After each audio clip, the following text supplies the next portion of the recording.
Clara Monroe's hands trembled as she counted the coins for the third time, knowing the answer wouldn't change.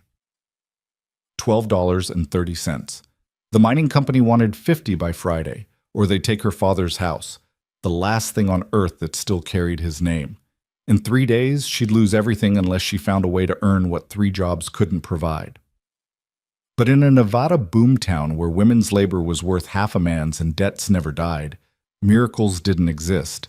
At least that's what she believed until a quiet cowboy with watchful eyes made her an offer that sounded too dangerous to accept and too desperate to refuse. Before we begin Clara's story, I invite you to follow this journey to the very end. If this story touches your heart, please hit the like button and comment with your city so I can see how far Clara's tale travels across the world. Now let's step into 1906 Nevada, where survival costs everything and hope is a luxury most can't afford. The sun hadn't yet cleared the mountains when Clara Monroe's first shift began, and it wouldn't matter if it had. The laundry house had no windows. Steam rose in thick clouds from the copper vats, turning the air into something you had to fight to breathe. Clara's arms ached before she'd finished the first basket, her hands already red from the lye soap that stripped skin as efficiently as it stripped stains from the miners' clothes. The other women worked in silence, too tired for conversation, their faces slack with the particular exhaustion that came from knowing this was only the first of many hours ahead. Mrs. Hewitt, who owned the laundry, moved between the vats like a general inspecting troops. She was a hard woman, made harder by circumstance, and she ran her business with the efficiency of someone who understood that sympathy was a luxury neither she nor her workers could afford. "Monroe," she called out, her voice cutting through the sound of boiling water and scrubbing. "You're falling behind." Clara's jaw tightened, but she didn't look up. Falling behind. As if she weren't already moving as fast as her body would allow. As if her hands weren't cramping around the washing paddle. As if she hadn't been here since 4:30 in the morning and wouldn't leave until noon. "Yes, ma'am," she said, because arguing would cost her the job, and losing this job would mean losing everything. She pushed harder, ignoring the burn in her shoulders, the way her lower back had started to spasm. Around her, the other women maintained their steady rhythm. Pull, scrub, rinse, wring, hang. Pull, scrub, rinse, wring, hang. The same motion hundreds of times until your hands moved without thought and your mind went somewhere else entirely. Clara's mind went to numbers. It always went to numbers now. $4 a week from the laundry, $3.50 from the boarding house kitchen where she'd work from 1 o'clock until 6. $2 from the evening shift at the Silver Bell Saloon, serving drinks and dodging hands until midnight or later. $9.50 total if she worked every single day, which she did. $38 a month before expenses. Rent on the small house her father had left her, $8. Food, $6 if she was careful. Lamp oil, soap, firewood, the occasional necessity like thread, or a replacement work dress when the old one finally disintegrated. Another $4. That left $20. $20 toward a debt of $243.18. The mining company had been very precise about the amount. They'd presented her with an itemized list 3 days after her father's funeral, their lawyer's voice flat and professional as he explained that Jeremiah Monroe had taken advances against his wages, had purchased supplies on credit, had borrowed against future earnings in ways that Clara hadn't known about and couldn't contest. "Your father signed these agreements," the lawyer had said, sliding papers across his desk that might as well have been written in ancient Greek for all Clara could make sense of the legal language. "The debt transfers to his estate. Since you've inherited the property, you've inherited the obligation." "But I don't have this kind of money," Clara had whispered, the room tilting around her. "Then I suggest you find a way to earn it, or sell the property to satisfy the debt." The lawyer had already been gathering his papers, done with her. "You have 90 days, Miss Monroe. After that, we'll be forced to pursue legal remedies." That had been 62 days ago. 28 days remained, and she still owed nearly $200. The mathematics were impossible. Even if she somehow managed to save every single penny, didn't eat, didn't keep the lamp lit, didn't buy so much as a cake of soap, she'd need more than 8 months to pay off the debt. The mining company wouldn't wait 8 months. They'd barely waited 8 weeks. Clara's hands moved automatically through the washing, her mind spinning through options she'd already exhausted. She'd tried to find additional work, but there was nothing else available in Gold Creek that paid real money. She'd attempted to negotiate with the mining company, but they'd refused to see her. She'd even gone to the bank to ask about a loan, and the manager had actually laughed before explaining that banks didn't lend money to unmarried women with no collateral and existing debts. "You could marry," he'd suggested, his tone making it clear he considered this the obvious solution. A husband could assume the debt. The suggestion had made her skin crawl. Marry a stranger to transfer her father's debt to another man? Bind herself legally to someone who'd own not just the obligation but her as well. She'd seen enough women trapped in marriages born from desperation to know how that story ended.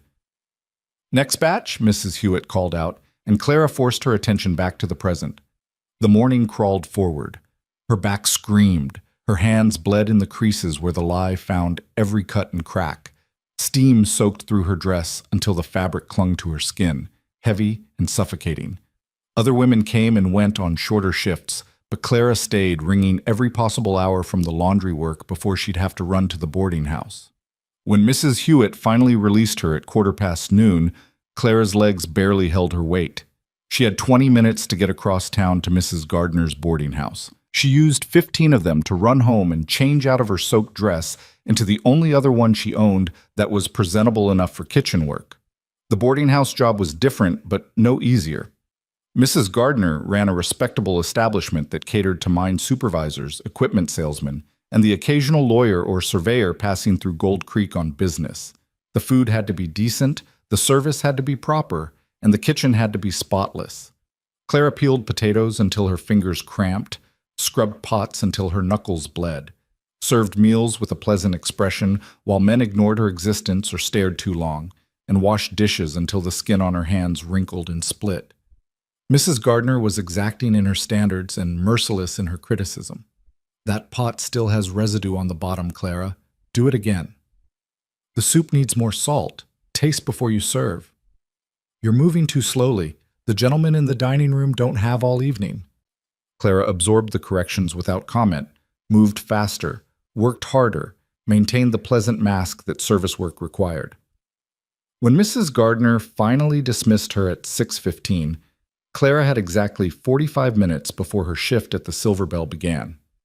She went home again, changed into her third dress, the one that was cut slightly lower, that showed more throat and collarbone than decent women usually revealed, because that's what the saloon required, and tips were better when men could look. She pinned up her dark hair, bit her lips to bring color to them, and studied herself in the small mirror above her wash basin. 23 years old, and already she looked older. Exhaustion had carved shadows under her hazel eyes. Work had roughened her hands and thinned her frame until her collarbone stood out too sharply. She'd been pretty once, or at least her father had told her so. Now she just looked tired. The Silver Bell Saloon occupied a prime corner on Gold Creek's main street, its painted facade and gas lamps suggesting a sophistication the interior didn't quite deliver. It was cleaner than some establishments, rougher than others, and exactly the kind of place where miners spent their wages on whiskey and poker, while women like Clara brought drinks and smiled and pretended not to notice when hands wandered. "You're late," said Roy Cooper, the owner, when Clara slipped through the back door at 7:03. "Mrs. Gardner kept me over," Clara explained, already tying on her apron. "Don't care about your other jobs. You're here. You're on my time." But Roy waved her toward the main room without further complaint. He was a businessman above all else, and Clara was reliable in a profession where reliability was rare. She showed up, she worked hard, she didn't steal, and she didn't disappear with customers. That made her valuable enough to tolerate the occasional 3-minute delay. The saloon was already crowded, the evening shift from the mines having just let out. Men lined the bar 3 deep, their voices rising over the tinny sound of the piano in the corner. Smoke hung in thick layers, mixing with the smell of whiskey, sweat, and the sawdust that covered the floor. Clara moved through the crowd with practiced ease, her tray balanced, her expression pleasant but distant. She'd learned early on that friendliness got misinterpreted, so she'd perfected a demeanor that was professional without being inviting. "Whiskey," she said to the bartender, showing 3 fingers. "2 beers, 1 brandy." He poured without comment, and she distributed the drinks to the table that had ordered them, collected payment, delivered change, and moved to the next table before anyone could try to start a conversation. The work was relentless. The noise was overwhelming. Men called out orders, argued over cards, sang drinking songs that grew louder and less coherent as the evening progressed. Clara's feet ached in her boots, her arms trembled from carrying heavy trays, and her head pounded from the smoke and the noise and the sheer exhausting effort of maintaining her pleasant mask hour after hour. "Hey, sweetheart." A hand caught her wrist as she passed a table in the corner. "Why don't you sit down and have a drink with us?" Clara recognized him, Sam Bartlett, a shift supervisor from the mine, usually polite enough when sober but mean when drunk. His grip was firm but not quite painful, his smile friendly but with an edge that made her wary. "I'm working, Mr. Bartlett," she said evenly, not pulling away but not yielding either. "Maybe another time." "Come on, just one drink. We won't bite." His friends laughed and his grip tightened slightly. "Mr. Bartlett," Claire kept her voice level, "I need my hand to carry drinks. I can't earn my pay if I can't work." It was the right approach, appealing to logic rather than emotion, framing her refusal in terms of business rather than rejection. Bartlett studied her for a moment, then released her wrist with a shrug. "You're lost, sweetheart." Claire moved away before he could change his mind, her heart pounding harder than the situation warranted. It was fine. She was fine. This happened a dozen times a night, and she'd gotten good at deflecting without offending. But the constant vigilance was exhausting, the perpetual awareness of which men were watching her, which tables to avoid, which customers could be managed with a smile, and which required Roy's intervention. The evening wore on. Midnight came and went. The crowd thinned slightly but didn't disappear. Friday night meant the mines paid wages, and men with money in their pockets didn't go home until they'd spent it. Clara's feet had gone numb. Her lower back burned with a pain that had become so constant she barely registered it anymore. She'd been awake for nearly 20 hours, had worked for 18 of them, and still had another hour at minimum before Roy would let her leave. She was refilling drinks at the bar when she noticed him. He sat alone at a corner table, which was unusual enough to catch her attention. Most men in the Silver Bell traveled in groups, or at least pairs. Solitary drinkers were rare, and they tended to be either dangerously drunk or dangerously sober. This man was neither. He was watching the room with the focused attention of someone conducting an inventory rather than seeking entertainment. His eyes moved systematically from table to table, noting faces, tracking interactions, studying the crowd with an intentness that suggested professional interest rather than casual observation. He was maybe 30, dressed in clothes that marked him as someone who worked outdoors. Worn denim, a cotton shirt that had seen better days, boots that were scuffed but well-maintained. His face was weathered in the way of men who spent their lives in sun and wind, and there was a stillness about him that stood out in the constant motion of the saloon. When his gaze reached Clara, it paused. She was used to being looked at. Men stared all the time, assessed, evaluated, undressed her with their eyes.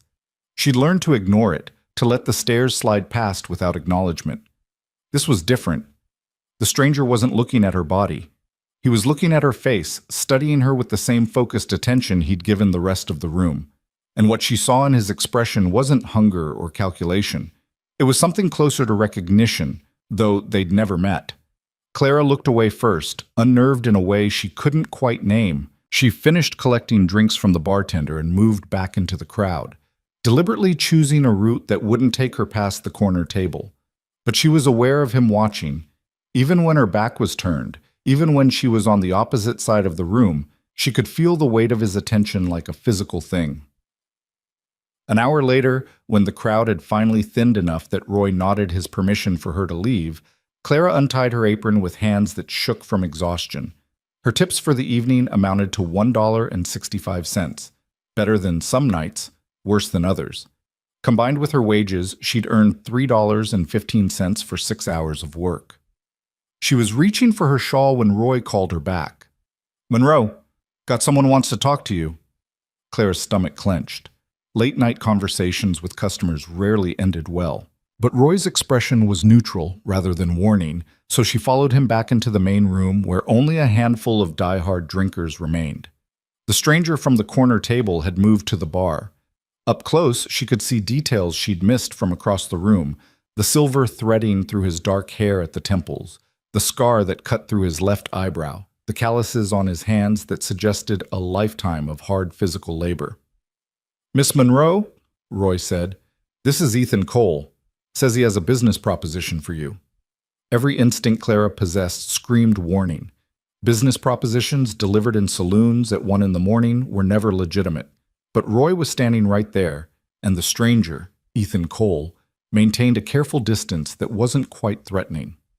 "Mr. Cole," Clara said carefully, "it's late, and I've been working since before dawn. If you have business to discuss, perhaps you could come by the boarding house tomorrow during proper hours?" "I understand your caution," Ethan said.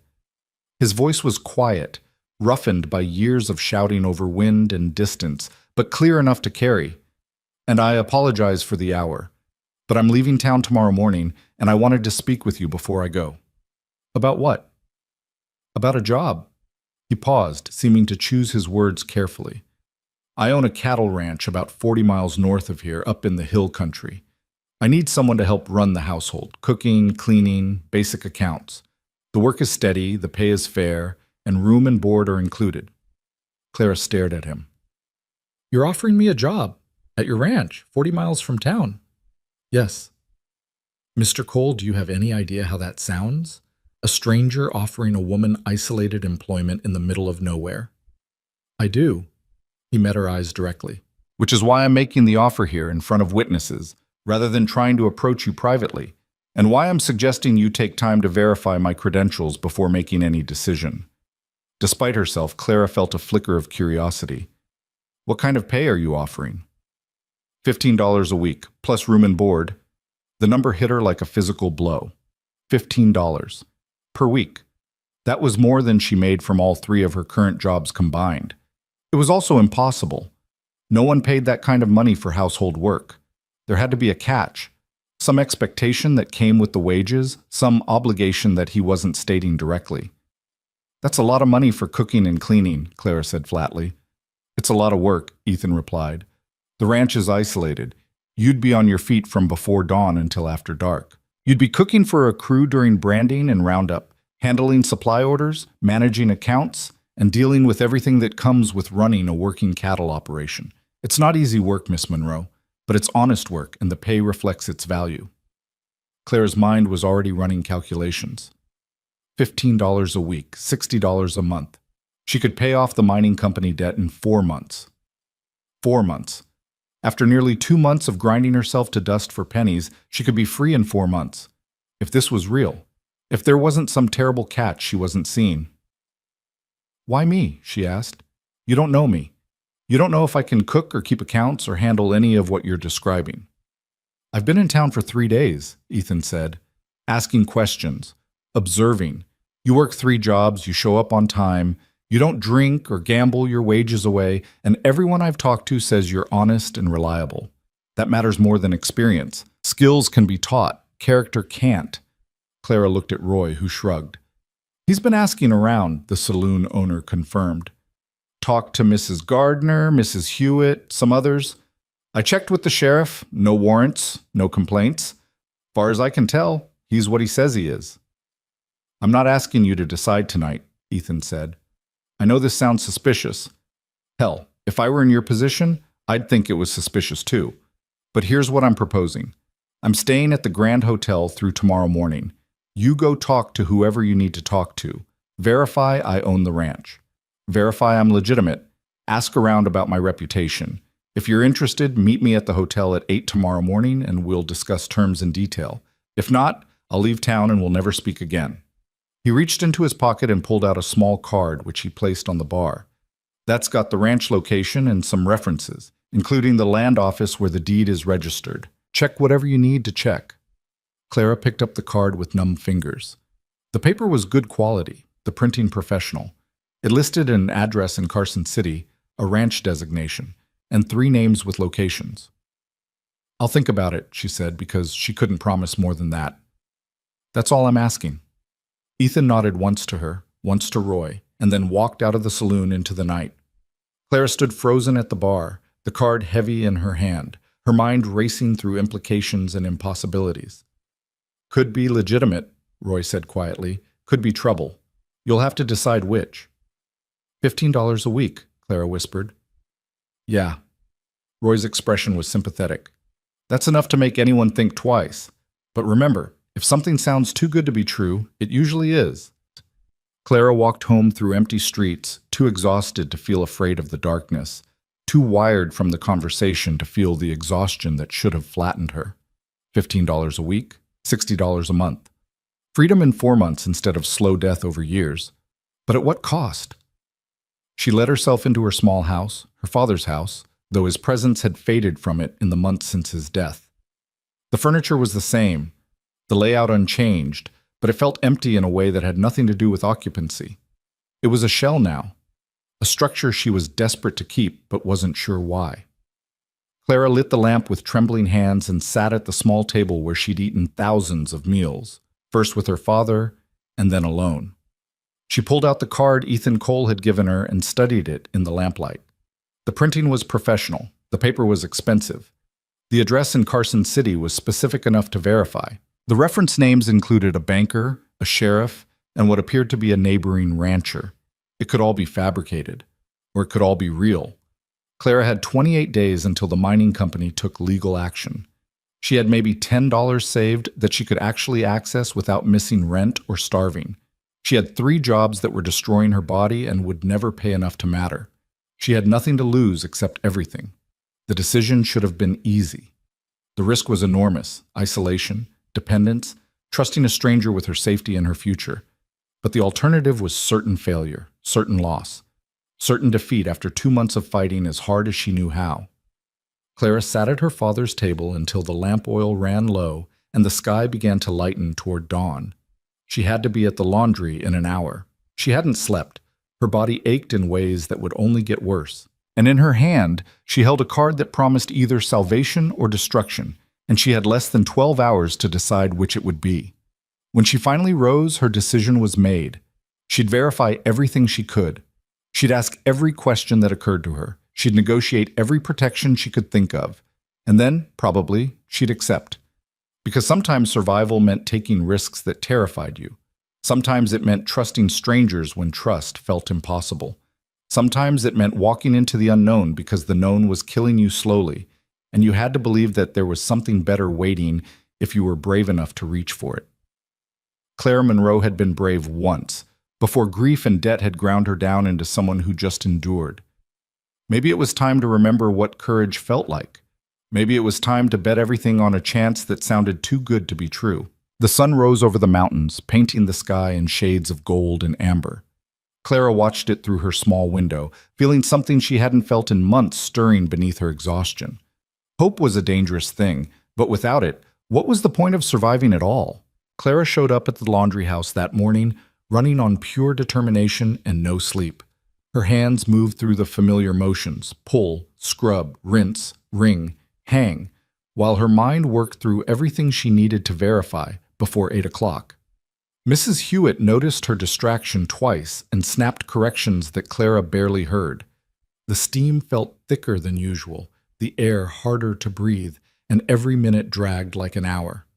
At 11:30, she approached Mrs. Hewitt with her heart hammering against her ribs. "Ma'am, I need to leave early today. I'll make up the time tomorrow, work through lunch if you need." "You'll do no such thing." Mrs. Hewitt's face was stern, but her eyes weren't unkind. "You look half dead, girl. Go. But don't make a habit of it." Clara didn't wait for her to reconsider. She ran home, changed into her least worn dress, the one she saved for church on the rare Sundays she could attend, and pinned her hair with hands that wouldn't stay steady. The face in the mirror looked pale and frightened, so she bit her lips again and lifted her chin. Terrified or not, she wouldn't walk into this looking like a victim. The land office occupied a narrow building wedged between the assayer's office and a dry goods store. Clara had never been inside before. Land ownership was something that happened to other people, people with money and futures. The clerk behind the counter looked up from his ledger with the practiced disinterest of someone who dealt with desperate people all day long. "Help you?" "I need to verify a property deed." Clara placed Ethan's card on the counter. "This ranch. I need to know if it's real and who owns it. The clerk studied the card, then studied Clara with slightly more interest. You buying land? I'm verifying information before making an employment decision. Something in her tone must have convinced him she wasn't wasting his time, because he nodded and disappeared into a back room. Clara waited, counting her heartbeats, watching dust motes drift through the sunlight, slanting across the counter. The clerk returned with a heavy ledger and opened it to a marked page. E.C. Ranch, registered to Ethan James Cole, 640 acres in the hill country, water rights included, purchased outright in 1899. Property taxes current, no liens, no disputes. He looked up. That what you needed? Is there any way to verify he's actually Ethan Cole? That the man claiming to own this ranch is the man on the deed? You could check with the references listed here. The clerk tapped the card. Sheriff Morton in Silver Point would know him. Or you could ask around town. Cole's been coming through Gold Creek for supplies twice a year for near about 7 years now. Folks would remember him. Clara thanked him and left with her first piece of evidence. The ranch was real. The ownership was clear. That didn't mean Ethan Cole was who he claimed to be, but it was a start. The Wells Fargo office was her next stop. The man behind the counter was older, with spectacles that magnified his eyes to an unsettling degree. I need to send a telegram, Clara said, to Sheriff Morton in Silver Point. That'll be 25 cents per 10 words. Clara counted out coins she couldn't afford to spend, then carefully composed her message. Need character reference for Ethan Cole, E.C. Ranch. Response urgent. Reply to Wells Fargo, Gold Creek. The telegrapher counted words, took her money, and promised a response within hours if the Silver Point office was staffed.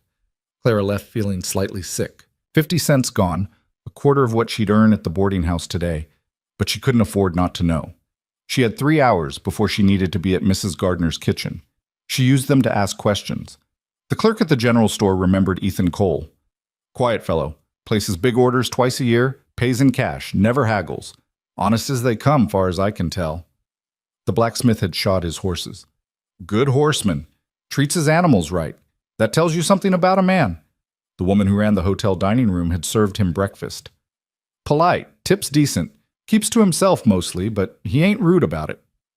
Nobody had a bad word to say, which should have been reassuring but somehow made Clara more nervous. People weren't universally good. Everyone had critics. The fact that she couldn't find any made her wonder what she wasn't seeing. At Mrs. Gardner's boarding house, Clara peeled potatoes with unusual ferocity, trying to work out her anxiety through the repetitive motion. Mrs. Gardner noticed. Something on your mind, Clara? Clara hesitated, then decided honesty might serve her better than silence. I've been offered another job. Better pay, but it's isolated, 40 miles north on a cattle ranch. Mrs. Gardner's hand stilled in the bread dough she was kneading. Who made this offer? Man named Ethan Cole. Ah. Something shifted in Mrs. Gardner's expression. I know of him. Bought supplies here a few times when the hotel dining room was full. Seemed respectable enough. She paused. Clara, I won't lie to you. A job like that, isolated with a man you don't know, it could be exactly what he says, or it could be very dangerous. You'd have no protection out there, no way to leave if things went wrong. I know. Clara's knife moved steadily through the potato in her hand. But I've verified the ranch exists. I've asked around. Everyone says he's honest. Everyone in town sees him twice a year for a few days. That's not the same as knowing someone. Mrs. Gardner returned to her kneading, but her voice was gentle. What's the pay? $15 a week.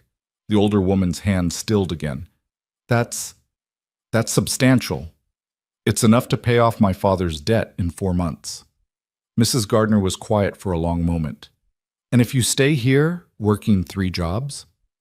I'll lose the house in 4 weeks. Maybe find somewhere cheaper to rent. Keep working. Keep barely surviving. Clara set down her knife and met Mrs. Gardner's eyes. I'm 23 years old. At this rate, I'll be dead before I'm 30. Worn out, used up, with nothing to show for it but an early grave. So yes, there's risk, but there's also risk in staying. That's a hard truth. Mrs. Gardner shaped her dough with practiced efficiency. If you go, you'll need to set clear terms. Make sure he understands you're there as an employee, nothing more. Get your wages in writing. And Clara, trust your instincts. If something feels wrong, it probably is. At 4 o'clock, Clara went back to the Wells Fargo office. The response telegram was waiting. Ethan Cole, known to this office, honest rancher, fair employer, reputation solid, Sheriff Morton. Clara read it 3 times, then paid another 10 cents to have it certified and dated. She folded the telegram carefully and tucked it into her pocket alongside Ethan's card. She had 2 hours before her shift at the Silver Bell. She went home, sat at her father's table, and made a list. Questions she needed answered, terms she needed to establish, protections she needed to secure. She wrote until her hand cramped, crossing out and revising until she had something that felt thorough enough to be real.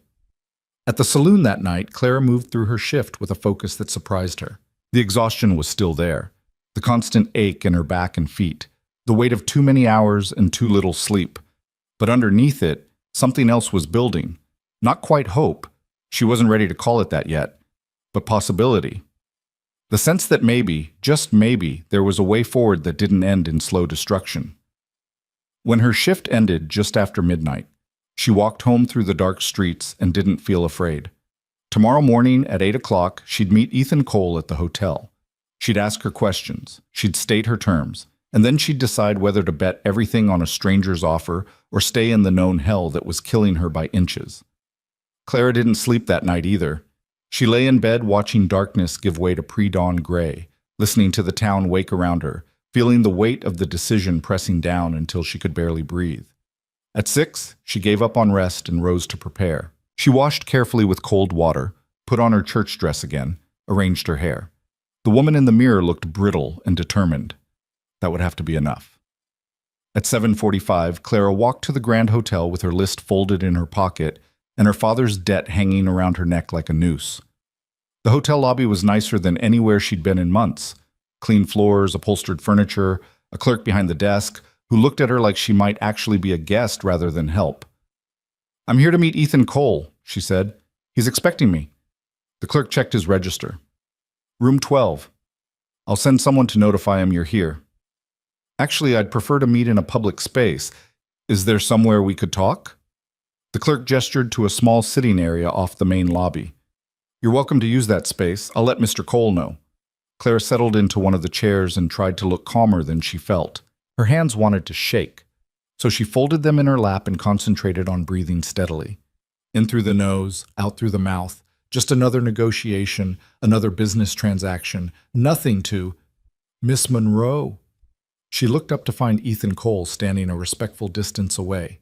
In daylight, she could see details she'd missed in the saloon's dim interior. The lines around his eyes suggested he smiled occasionally, though he wasn't smiling now.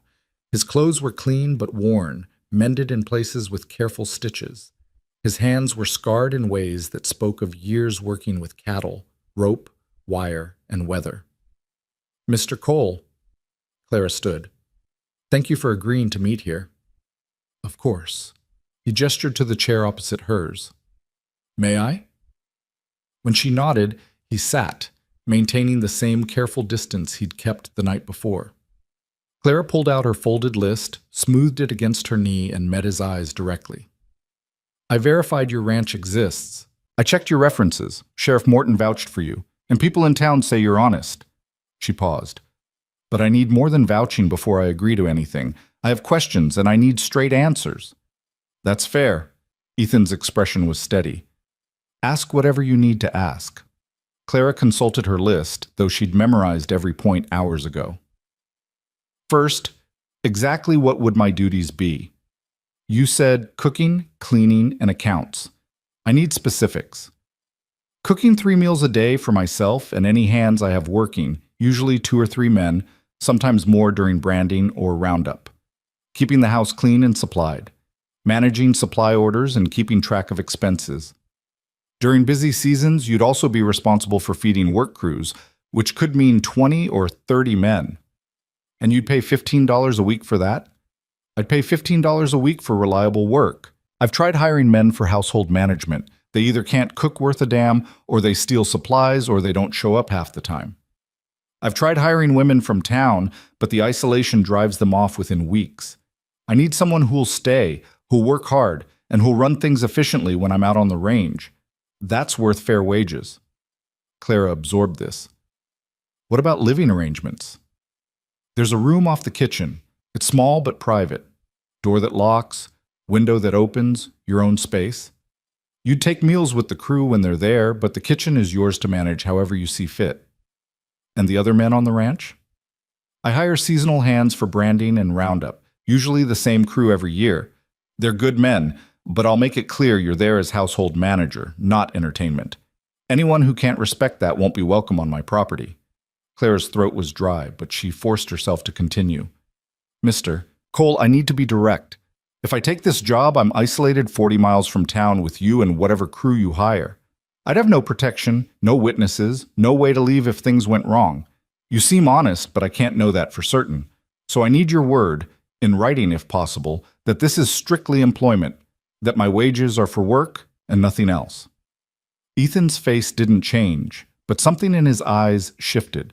Not offense, but understanding. Miss Monroe, I appreciate you being direct, so I'll be direct in return. I'm offering you a job because I need help running a ranch, that's all. I'm not looking for company, companionship, or anything beyond professional employment. If I wanted those things, I'd court properly in town like a decent man should.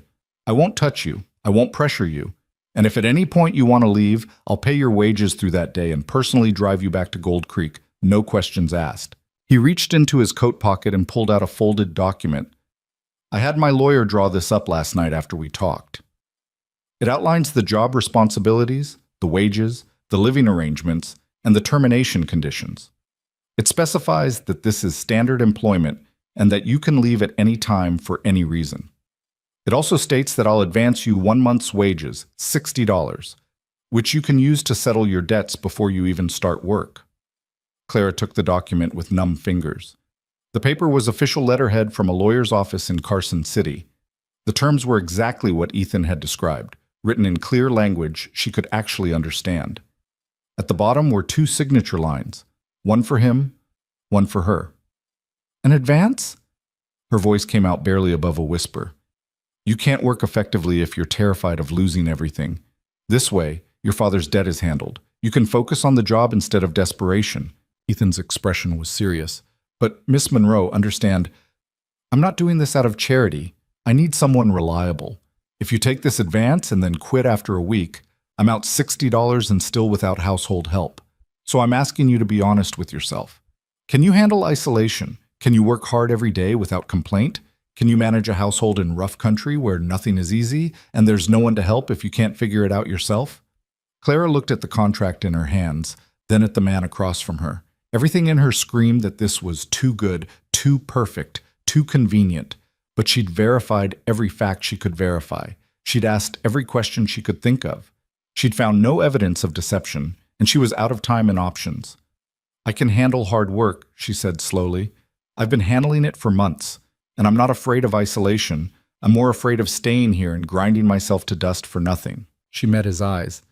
But, Mr. Cole, I need to know why. Why me specifically? Why not hire someone with ranch experience? Because experience without character is worthless. Ethan leaned forward slightly. I've hired experienced hands who drank themselves useless.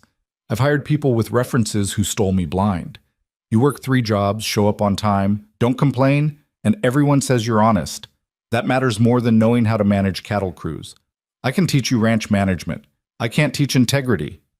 Clara read through the contract again, more slowly this time, looking for catches or loopholes. The terms were straightforward. The wages were guaranteed weekly. The termination clause protected her right to leave. The advance was specified as wages paid early, not a loan. If I sign this, she said carefully, when would I start? I'm heading back to the ranch tomorrow morning. You could come with me, or you could take a few days to settle your affairs here, and I'd come back for you next week. Tomorrow. She could be free of this town, free of the debt, free of the endless grinding exhaustion by tomorrow. Or she could take more time, think it through, maybe find some other option she hadn't considered yet. Except there were no other options. She'd exhausted every possibility over 2 months of desperate searching. This was it, the only real chance she had. Clara pulled a pen from her pocket, the good one she'd bought years ago when her father still lived and futures seemed possible. She uncapped it, positioned the contract on her knee, and paused with the pen point hovering over the signature line. Miss Monroe, Ethan's voice was quiet. Take your time. This is a big decision. If you need a day or two to think about it, no. Clara cut him off. I've done nothing but think for the past 12 hours. I've verified everything I can verify. I've asked everything I can ask, and I'm out of time. She met his eyes one more time. I'm choosing to trust you, Mr. Cole. Please don't make me regret it. She signed her name in clear, careful letters. Clara Jane Monroe. The ink seemed to take forever to dry. Ethan signed below her signature, then folded the contract and handed her a copy. From his other pocket, he withdrew a small leather wallet and counted out $60 in bills, more money than Clara had seen in one place in her entire life. Your advance, he said, placing the bills on the table between them. We'll leave at dawn tomorrow. That gives you today to settle your debts and pack whatever you want to bring. I'll meet you here at 6 in the morning with the wagon. Clara picked up the money with shaking hands. A $60, freedom, a chance, or the worst mistake of her life. 6 in the morning, she repeated. I'll be here. Ethan stood, and Clara stood with him. He extended his hand, and after a moment's hesitation, she shook it. His grip was firm but brief, professional rather than personal. Thank you, Miss Monroe. I think this will work out well for both of us. Then he was gone, striding out of the hotel lobby and leaving Clara standing there with $60 in her hands and a signed contract that had just changed everything. She walked to the mining company office in a daze. The same lawyer who'd delivered her father's debt looked up from his desk with clear surprise when she entered. Miss Monroe, I wasn't expecting to see you for another few weeks. I'm here to settle my father's account. Clara placed $43.18 on his desk, the exact amount of the debt. In full. The lawyer's eyebrows rose. I see. Well, that's excellent. He pulled out a ledger and began making notes. I'll need to process the payment and prepare a release of debt. That will take a few days. I need it today. Miss Monroe, the process. Today. Claire's voice was steel. I've brought the exact amount owed. You can count it in front of me, issue a receipt, and prepare whatever paperwork you need while I wait. I'm not leaving this office until I have written confirmation that this debt is settled. Maybe it was something in her tone, or maybe the lawyer just wanted her out of his office, but he nodded slowly. Very well. Have a seat. Clara sat and watched him count every dollar, verify every cent. He filled out forms in triplicate, stamped them with official seals, signed his name with flourishes that suggested he thought this made him important. It took 90 minutes, but when Clara finally walked out of that office, she carried a document that stated clearly and irrevocably that the estate of Jeremiah Monroe owed the mining company nothing. The debt was satisfied. The obligation was ended. She was free. Clara walked to Mrs. Hewitt's laundry next, her legs feeling oddly unsteady. The older woman was supervising the afternoon shift, her face stern as she watched the workers. Mrs. Hewitt, I need to speak with you. The woman's expression didn't soften, but she stepped aside into the relative privacy of the supply room. You're quitting. It wasn't a question. Clara nodded. I've been offered another position, better pay, better conditions. I'm leaving tomorrow. I see. Mrs. Hewitt crossed her arms. You could have given more notice. You're right, and I apologize. But the opportunity came suddenly, and I couldn't afford to delay. Clara pulled out $2 from her remaining money. This is for the inconvenience. I hope it helps cover finding a replacement. Mrs. Hewitt looked at the money, then at Clara. Something shifted in her stern expression. You've been a good worker, Monroe. Reliable. That matters. She didn't take the money. Keep it. You'll need it more than I do, and good luck whatever you're walking into. The conversation at Mrs. Gardner's boarding house was similar but warmer. The older woman listened to Clara's brief explanation, then pulled her into an unexpected embrace. Be careful, dear, but also be brave. Sometimes the biggest risk is staying safe. Roy at the Silver Bell just nodded when Clara told him she was leaving. Figured something was up when Cole started asking around about you. You sure about this? No, Clara admitted, but I'm doing it anyway. Fair enough? Roy pulled out her final wages, $3 for the previous week's work. You ever need a reference? You send word. I'll vouch for you. By late afternoon, Clara had settled every obligation and said every goodbye. She went home one last time to pack, though she didn't have much worth taking. A few dresses, some personal items, her father's watch that didn't run anymore but still felt important. Everything fit in a single worn carpet bag. She looked around the small house that had been home for 23 years, the walls that had sheltered her childhood, the table where her father had taught her to read, the fireplace where they'd sat on winter evenings while he told stories about her mother, who died when Clara was too young to remember. This house had been worth fighting for because it represented the last connection to him. But her father wouldn't have wanted her to destroy herself trying to keep a building. He'd have wanted her to live, to choose life over memorial. Clara locked the door behind her and left the key with the landlord along with notification that he could rent it to someone else. She was done. That night, she didn't go to any of her former jobs. Instead, she went to bed at a decent hour for the first time in months. But sleep didn't come easily. Her mind spun through everything that could go wrong, every way this decision might destroy her. But it also spun through possibilities. What if Ethan Cole was exactly what he seemed? What if this actually worked? When her alarm clock showed 5 in the morning, Clara rose and dressed in her traveling clothes. She braided her hair simply, put on her good boots, and picked up her carpet bag. Everything she owned in the world fit in one hand. The walk to the Grand Hotel took 10 minutes. The streets were still mostly dark, the town quiet except for early risers and shift workers.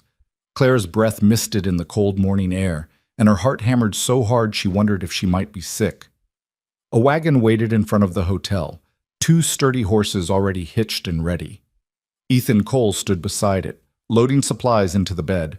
He looked up when Clara approached, and something in his expression eased. "Miss Monroe, I wasn't entirely sure you'd come."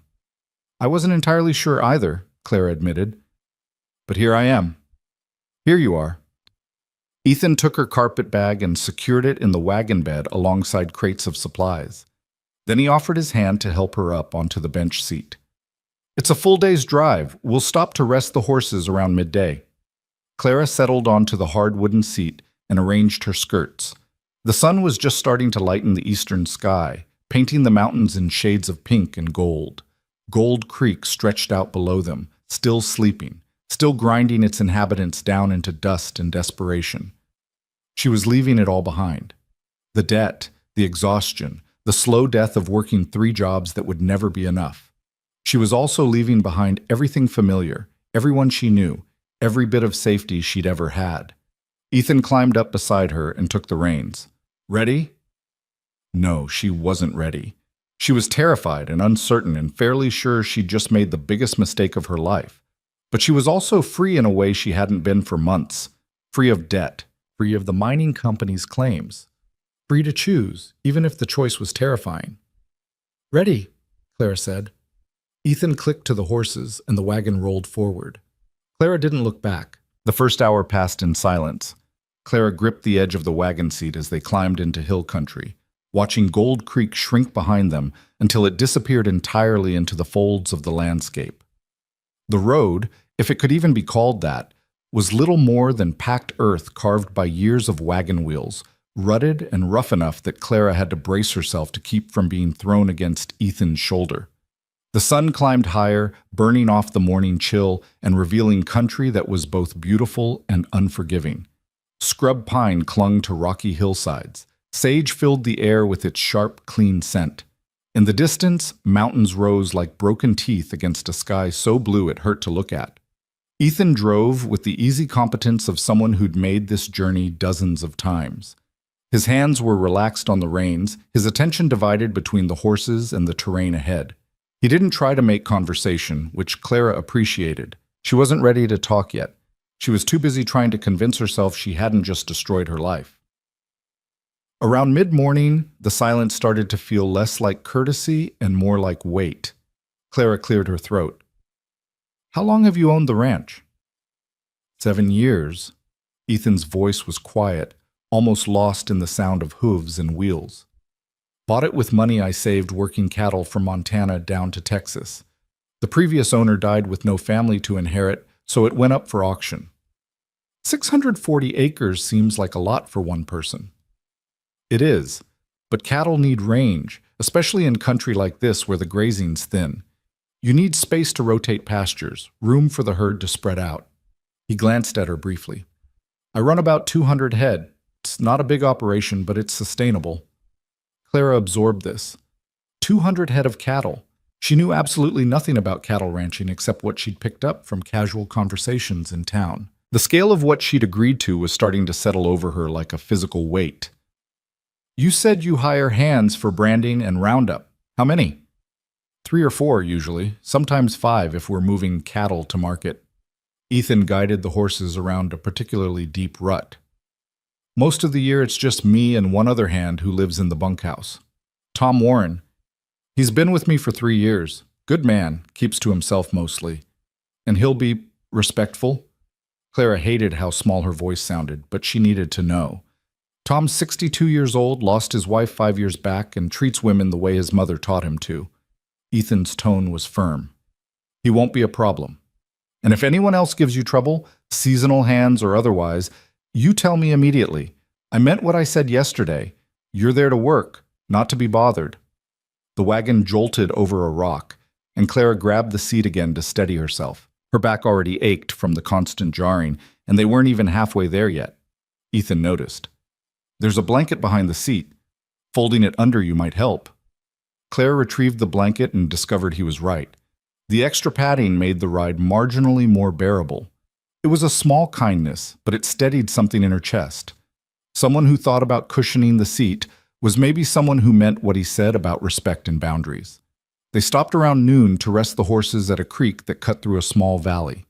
Ethan unhitched the team and led them to water while Clara stretched her legs and tried to work the stiffness out of her back.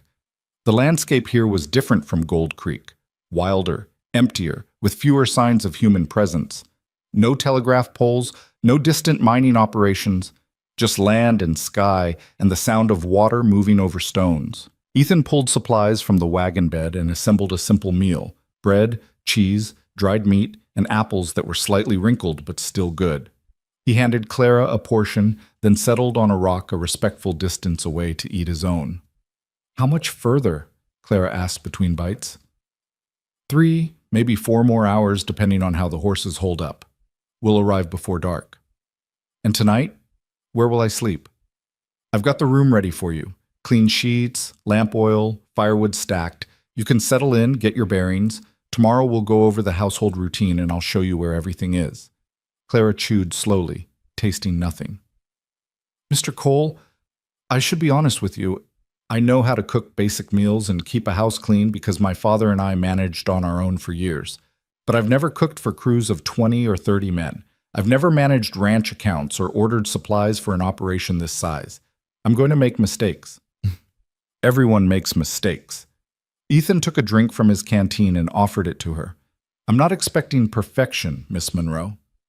I'm expecting effort and honesty. You tell me when you don't know something, and we'll figure it out together. The water was cold and tasted faintly of metal from the canteen, but Clara drank gratefully.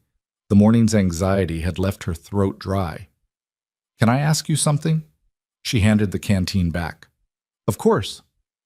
Why do you live out here alone? This seems like a hard life for one person. Ethan was quiet for a moment, his gaze on the distant mountains. I tried living in towns, worked cattle drives, hired out to big ranches, spent years surrounded by people. He turned the canteen in his hands. But I'm not good with crowds, never have been. Too much noise, too many expectations. Out here things are simpler, honest. You work hard, the land provides. You treat your animals right, they thrive. There's a clarity to it that I couldn't find anywhere else. Don't you get lonely? Sometimes. He met her eyes directly. But lonely is different from alone. I've been surrounded by people and felt lonelier than I've ever felt on this ranch. He stood, brushing dust from his pants. We should get moving if we want to arrive before dark. They traveled through the afternoon with slightly easier conversation. Ethan pointed out landmarks, a distinctive rock formation that marked the northern boundary of his property, a stand of cottonwoods that indicated a reliable water source, a distant ridge where he sometimes saw elk. Clara asked questions about the ranch operations, trying to build a mental picture of what her daily life would look like. The reality was daunting. In addition to cooking and cleaning, she'd be responsible for tracking expenses, managing supply orders, maintaining the kitchen garden, preserving food for winter, doing laundry for however many men were on the property, and a dozen other tasks that Ethan listed with the casual assumption that she'd figure them out. "What about medical situations?" Clara asked. "If someone gets hurt, the nearest doctor is 40 miles away. You learn basic field medicine pretty quick out here. Setting broken bones, stitching cuts, treating burns. I've got supplies and I can show you what I know, but honestly, most of it you pick up as situations come up." Claire's stomach clenched. Field medicine, setting bones. She'd barely managed to handle her father's final illness with a doctor's help. The thought of being responsible for serious injuries with no professional guidance made her want to jump off the wagon. But she'd signed the contract. She'd taken the advance. She was committed now, terrified or not. The sun was angling toward the western mountains when they crested a ridge and Ethan pulled the horses to a stop. "There," he said, pointing down into a broad valley.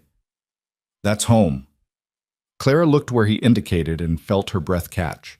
The ranch house sat in a natural hollow protected from the worst winds by surrounding hills. It was built of timber and stone, solid and practical rather than pretty, with a wide porch that wrapped around two sides.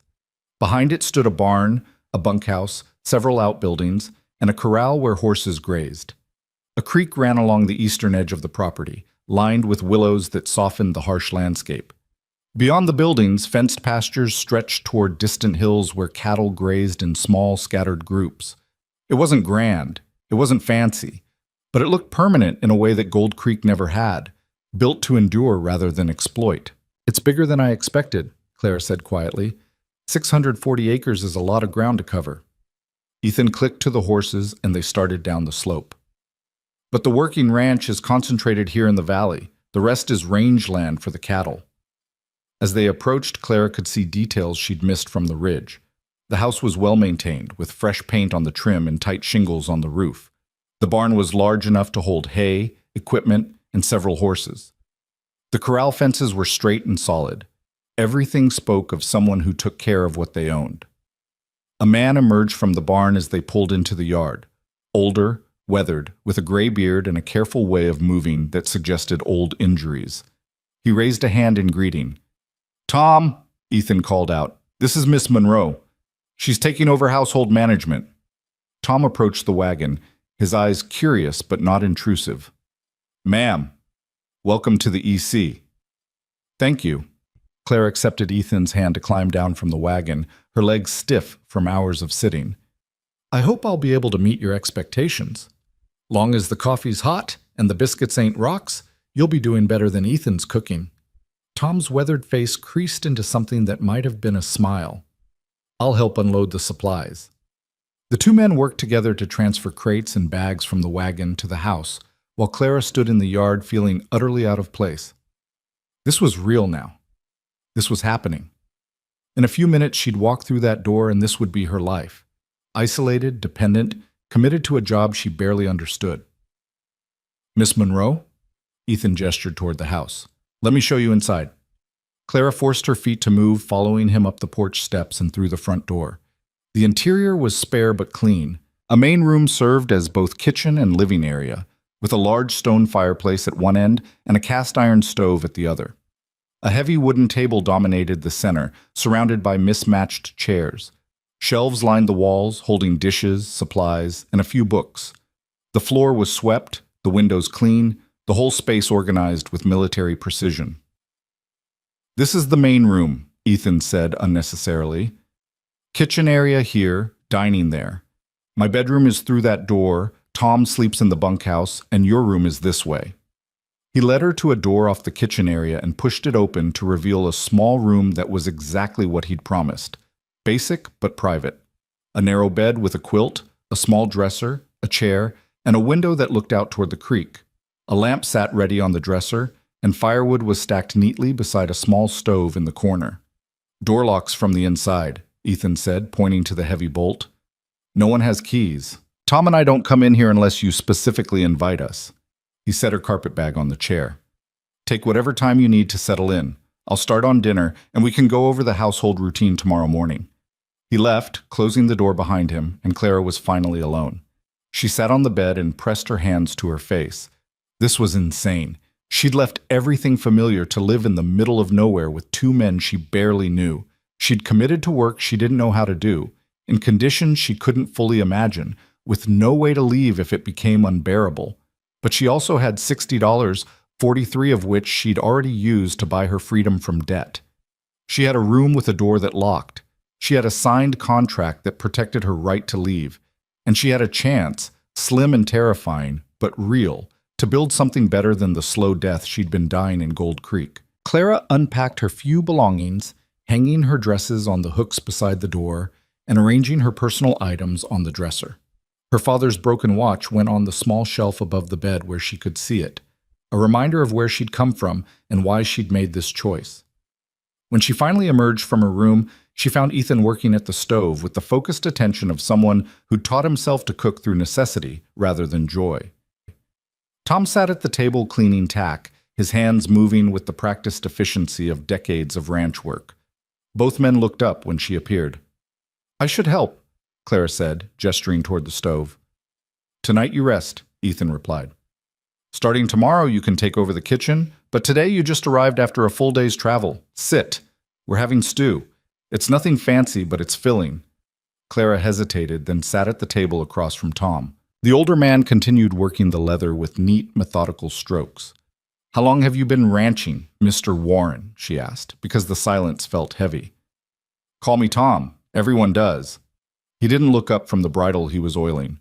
"Been working cattle near about 50 years now, did trail drives in my 20s, hired out to big outfits in my 30s and 40s, settled here when my joints started complaining about sleeping on the ground." "Do you miss it? The trail drives and the big ranches?" "Sometimes. Mostly I appreciate not having to prove myself every day to some new boss who thinks age means useless." He glanced up briefly. "Ethan judges by work, not by years." "That matters." Dinner was simple: beef stew with vegetables, bread that was a day old but still good, coffee strong enough to strip paint. The three of them ate in relative silence, though it felt more comfortable than awkward. These were people accustomed to their own company, Clara realized. They didn't need to fill every moment with conversation. After the meal, Clara insisted on washing the dishes despite Ethan's protests. It gave her something to do with her hands, some way to feel useful in this strange new place. Tom disappeared back to the bunkhouse, and Ethan settled at the table with a ledger, making notes by lamplight. Clara washed plates and tried not to think about how completely her life had changed in less than 24 hours. "Miss Monroe," Ethan said quietly, not looking up from his ledger, "I know this is overwhelming. New place, new work, no familiar faces. If you need time to adjust, that's fine. I'm not expecting you to transform into a perfect ranch manager overnight." "I appreciate that." Clara dried the last plate and set it on the shelf. "But I'd rather stay busy. Idleness will just give me time to panic." That earned her a small smile. "Fair enough. Tomorrow we'll start with the basics, where supplies are kept, how the stove works, what the weekly routine looks like. We'll build from there." Clara nodded, dried her hands, and retreated to her small room. She lit the lamp, changed into her nightgown, and climbed into bed as full darkness settled over the valley. Through the small window, she could see stars emerging in quantities she'd never seen in Gold Creek. Thousands of them, scattered across the sky like someone had spilled salt.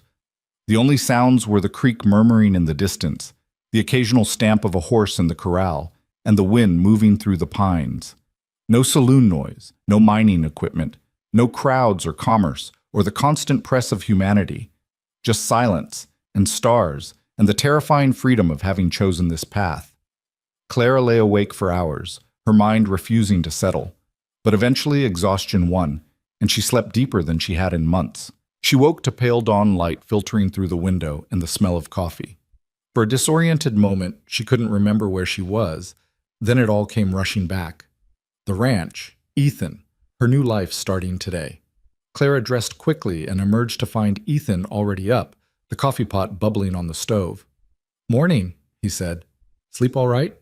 "Better than expected." Clara accepted the cup of coffee he offered. "What time do you usually start the day?" "Before dawn most mornings. Cattle don't care about human schedules." He pulled out a chair at the table. But like I said yesterday, we'll take today slow. Let me show you around before we dive into the full routine. They spent the morning walking the immediate ranch area. Ethan showed her the spring house where milk and perishables stayed cool, the smokehouse for preserving meat, the root cellar stocked with potatoes, onions, and carrots from last fall's harvest. He explained the weekly supply rotation, the monthly orders that came from Gold Creek, the seasonal preservation work that kept the ranch fed through winter.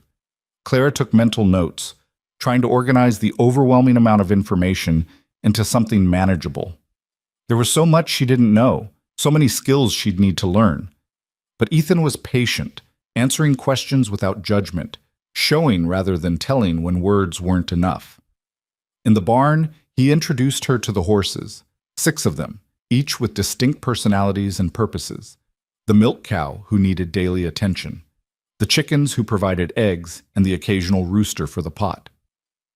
"You'll be responsible for collecting eggs and milking," Ethan explained. "Tom usually handles the horses, but you should know their names and temperaments in case you need something." By mid-morning, Clara's head was spinning with details. Feed schedules, watering routines, which tools were kept where, how to bank the fire in the main stove to keep it burning overnight, where the medical supplies were stored, what to do if a horse went lame or a cow got stuck in the creek. They were heading back toward the house when Tom appeared from the direction of the northern pasture, his expression serious. "Got a fence down in the upper section. Probably that windstorm 2 nights back.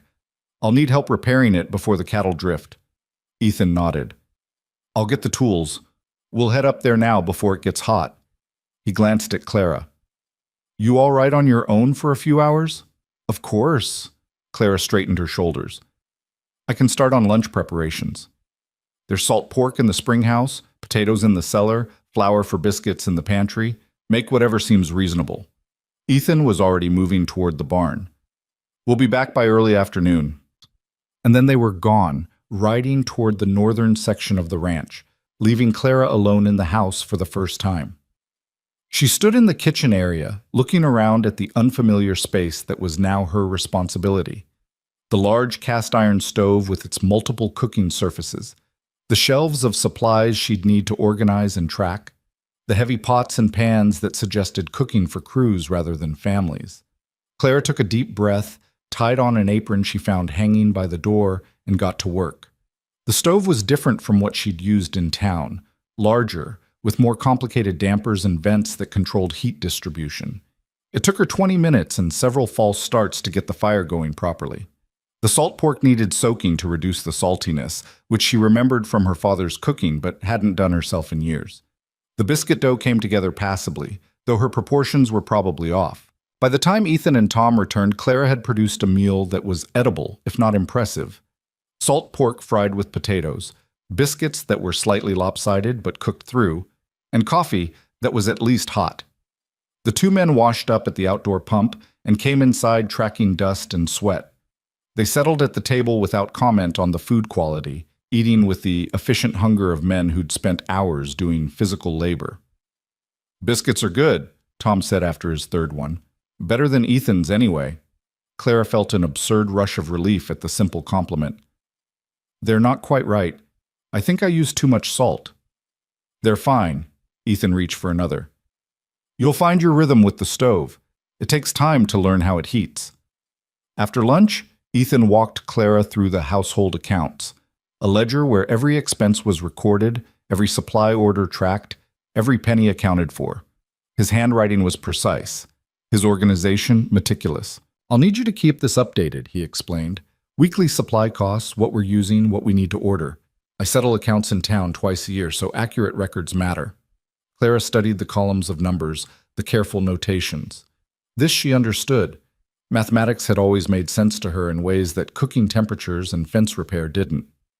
"I can do this," she said with more confidence than she'd felt about anything else so far. "Good." Ethan handed her the ledger. "It's yours now. Update it as you go and let me know if you see anything concerning."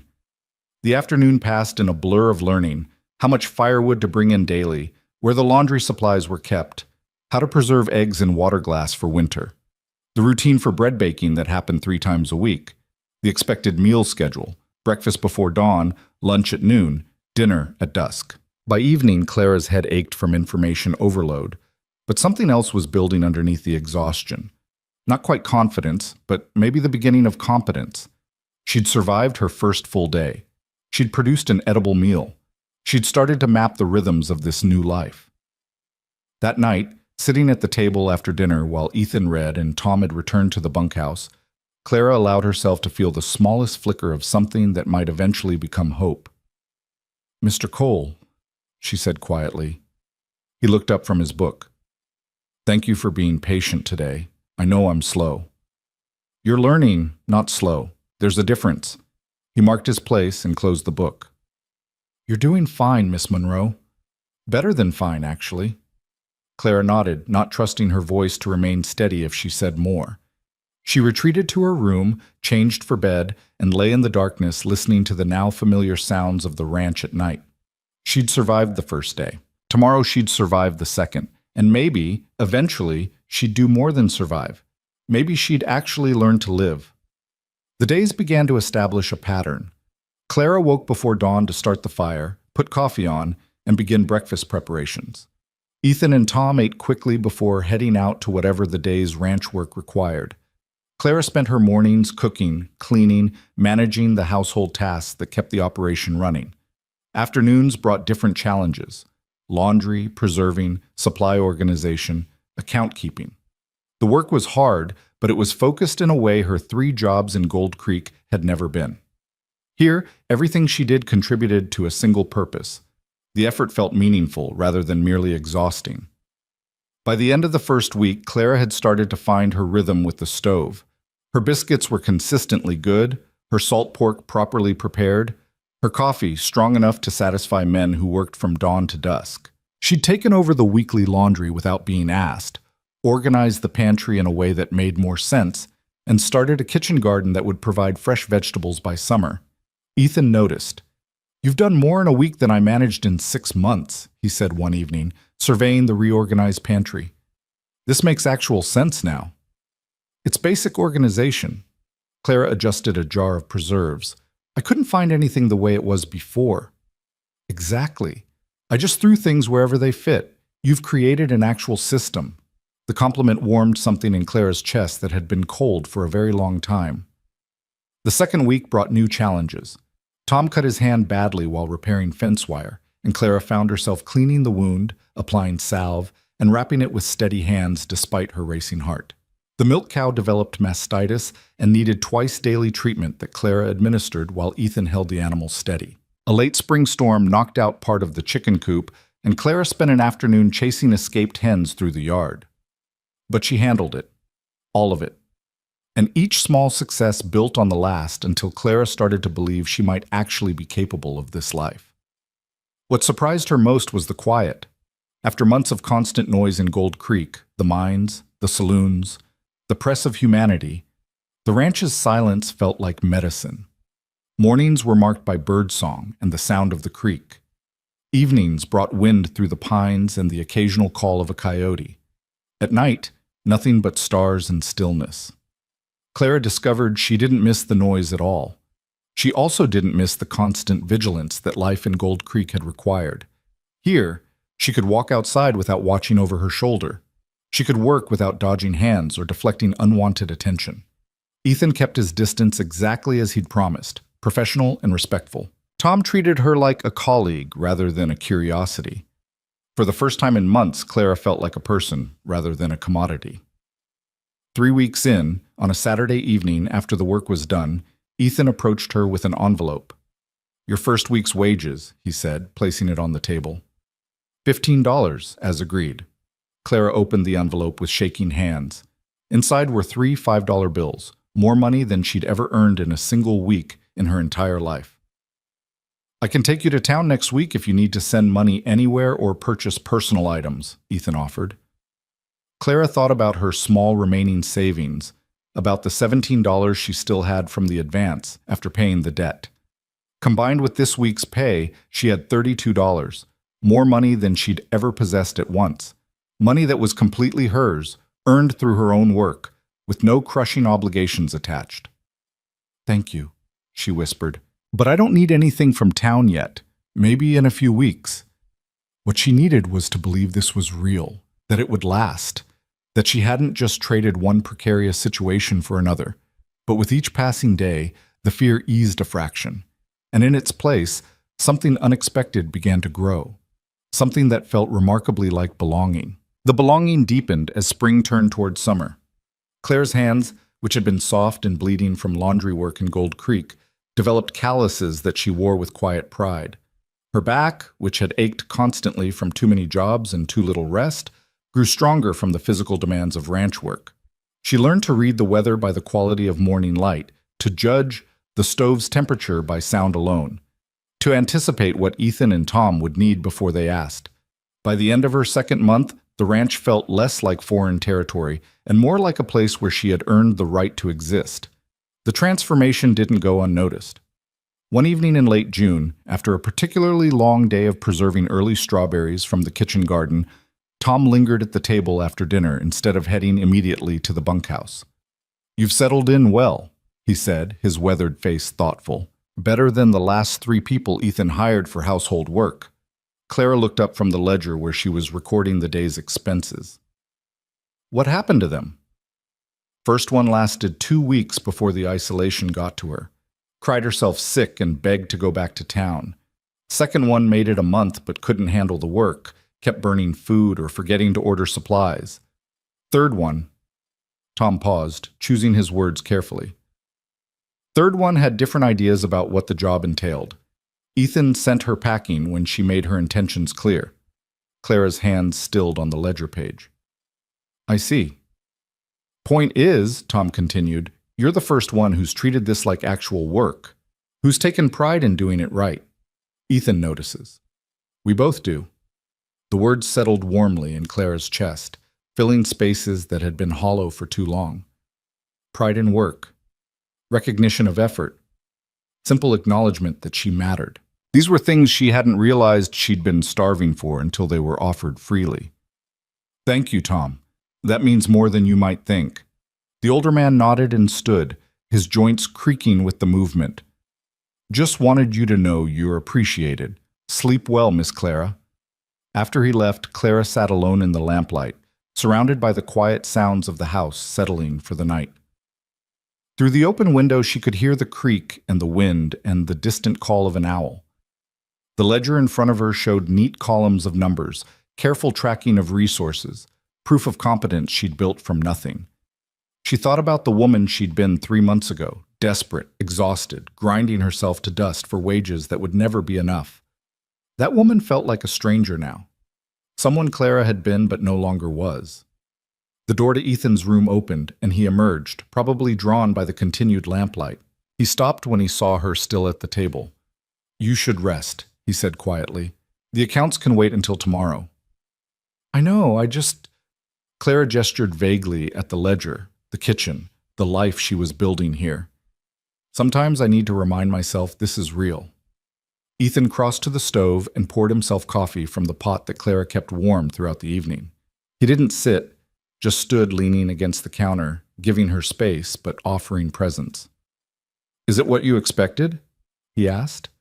Clara considered the question. "I don't think I had expectations. I was too terrified to think beyond the immediate risk." She closed the ledger carefully. "But if I had imagined what this might be like, I would have imagined it wrong. I thought isolation would feel like imprisonment. Instead, it feels like freedom." "Freedom from what?" "From being watched, evaluated, reduced to what I could provide or endure." Clara met his eyes across the room. "In Gold Creek, I was always aware of being a woman alone in spaces where that mattered. Here, I'm just Clara, the person who manages the household and keeps things running.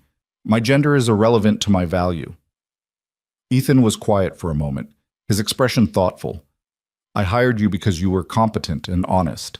Those are the only qualifications that matter on a working ranch. Everything else is just noise." "Not everyone sees it that way." "No," he agreed, "but everyone else isn't here. This is my land, my operation, my rules. And the rule is simple. You do your job well, you're treated with respect. You don't, you're not welcome. Gender doesn't enter into it." Clara felt something shift in her chest, a loosening of tension she hadn't fully acknowledged carrying.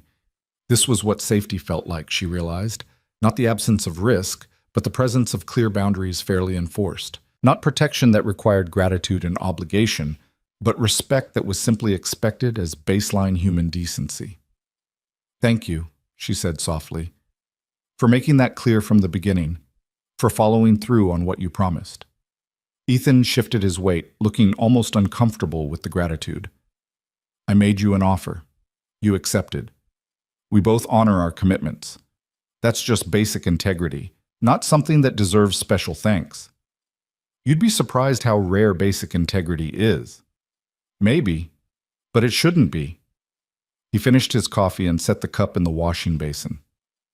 "Get some rest, Miss Monroe. Tomorrow Tom and I are riding out to check the cattle in the upper pastures. We'll be gone most of the day, so you'll have the place to yourself." After he retreated to his room, Clara sat a few minutes longer, letting the quiet settle around her. Then she banked the fire, extinguished the lamps, and went to bed feeling something she hadn't felt in years. Contentment, simple, uncomplicated satisfaction with where she was and what she was building. The next morning, Clara woke to find both men already gone, the house empty except for the sounds she made moving through her routine. She collected eggs from the chickens, milked the cow, started bread rising for the evening meal. With no one to cook for at midday, she took the rare luxury of a slower pace, working through tasks methodically rather than racing against constant demands. Around noon, she was in the kitchen garden pulling weeds when she heard hoofbeats approaching.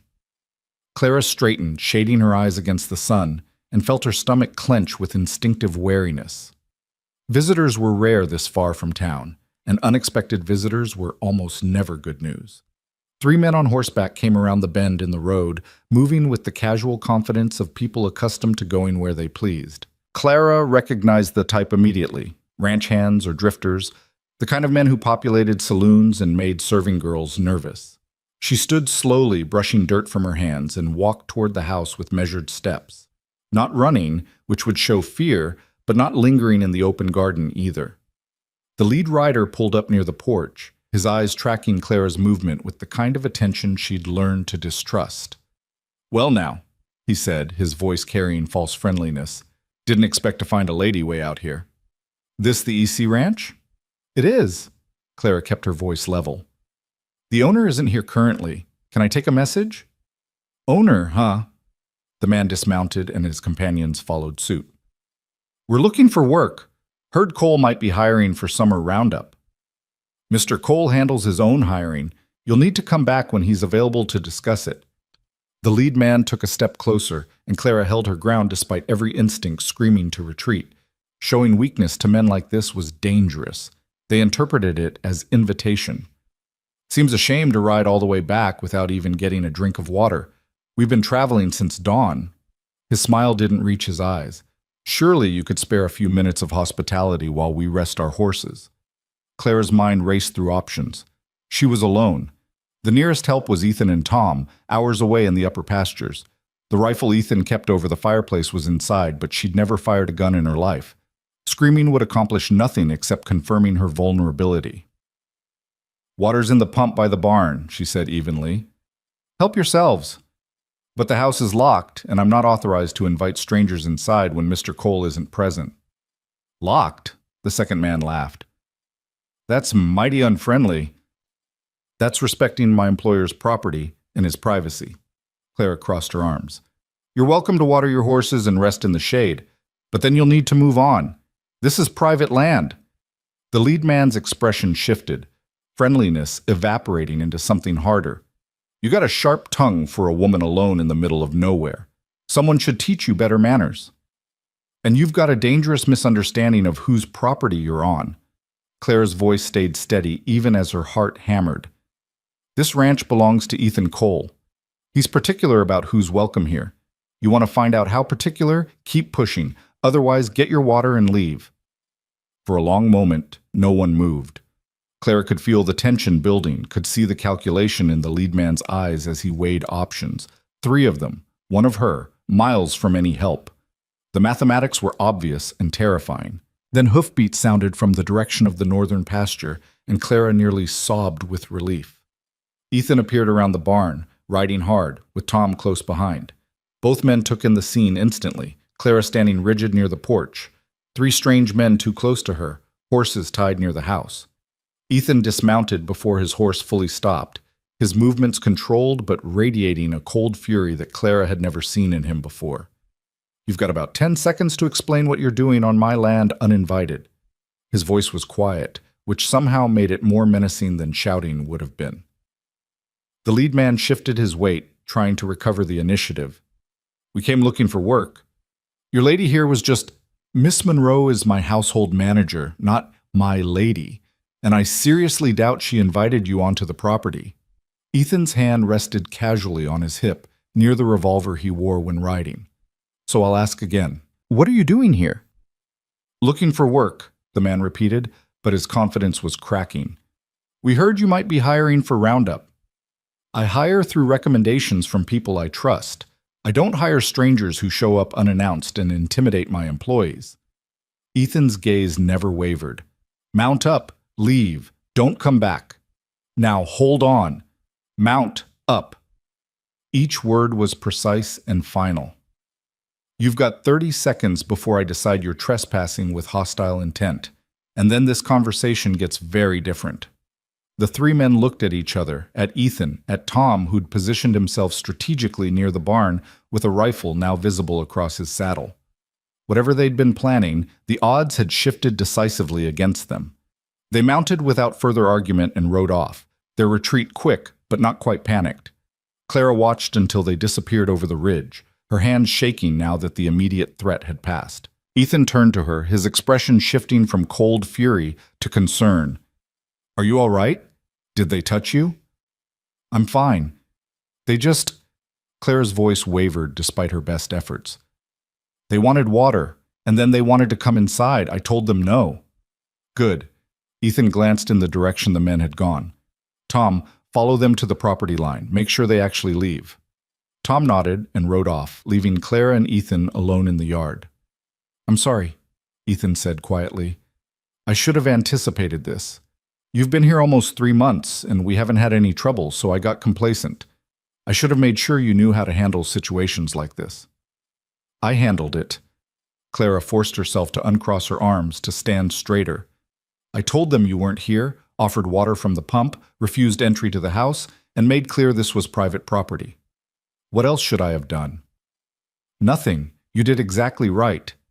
Ethan moved toward the house, and Clara followed. "But from now on, I want you to keep the rifle accessible when you're alone here. I'll teach you to shoot so you're not holding an empty threat." The thought of firing a gun made Clara's stomach turn, but she nodded. "All right." Inside, Ethan poured water from the pitcher Clara kept cool in the spring house and handed her a cup. She drank gratefully, only now realizing how dry her mouth had become. "Those men were testing boundaries," Ethan said, leaning against the counter, "seeing how far they could push before facing consequences. If Tom and I hadn't come back when we did..." He didn't finish the thought. "But you did come back. How did you know?" "Saw dust on the road from the ridge. 3 riders coming from the wrong direction to be anyone with legitimate business here." His jaw was tight. "We rode back fast as the horses could manage." Clara set down her cup with a hand that still trembled slightly. "Thank you for coming back, for making them leave. You don't need to thank me for protecting what's mine." He paused, then corrected himself. "What I mean is, this ranch is my responsibility. Everyone on it is my responsibility. Making sure you're safe isn't a favor, it's basic duty." "Even so," Clara met his eyes. "In my experience, men don't always honor their duties where women are concerned. You did. That matters." Something shifted in Ethan's expression, understanding, maybe, of what she wasn't saying directly. The countless times in Gold Creek when men hadn't intervened, hadn't cared, had maybe even been the source of threat rather than protection. "I'm sorry that's been your experience," he said quietly. "But here, on this ranch, you're safe. I promise you that." Clara believed him, which was perhaps the most remarkable thing of all. After months of learning to trust only herself, she'd found someone whose word actually meant something. Tom returned an hour later, confirming the 3 men had left the property and shown no signs of circling back. The rest of the day passed in relative normalcy. Clara returned to her garden work, Ethan handled some equipment repairs, Tom mended fence in the near pasture. But underneath the routine, Clara felt the shift. The ranch wasn't quite the sanctuary she'd believed it to be. Danger could still find her here. That evening after dinner, Ethan pulled the rifle down from above the fireplace and brought it outside where he'd set up makeshift targets against the hillside. Basic shooting lesson, he said, showing Clara how to hold the weapon, how to sight along the barrel, how to breathe and squeeze rather than pull the trigger. You don't need to be a sharpshooter, you just need to be competent enough that anyone threatening you knows you can hit what you're aiming at. The rifle was heavier than Clara expected, the kick stronger. Her first 3 shots missed the target entirely. But Ethan was patient, adjusting her stance, showing her how to compensate for the weapon's pull. By the 10th shot, she hit the edge of the target. By the 20th, she could cluster shots near center mass. Good enough, Ethan said, taking the rifle to clean it. From now on, this stays within reach when you're alone. You hear riders approaching, you get the rifle, and you keep it visible. Most men with bad intentions will reconsider when faced with an armed woman who looks like she knows how to use the weapon. Clara nodded, her shoulder aching from the recoil, but her mind clearer than it had been since the morning's encounter. She wasn't helpless. She'd handled herself well under pressure, and now she had tools to handle it better. That night, lying in bed, Clara thought about safety and what it actually meant. Not the absence of threat. That was impossible anywhere, anytime. But the presence of preparation, boundaries, and people who honored their commitments to protect what mattered. She was safer here, 40 miles from any law or civilization, than she'd ever been in Gold Creek, surrounded by witnesses and authorities.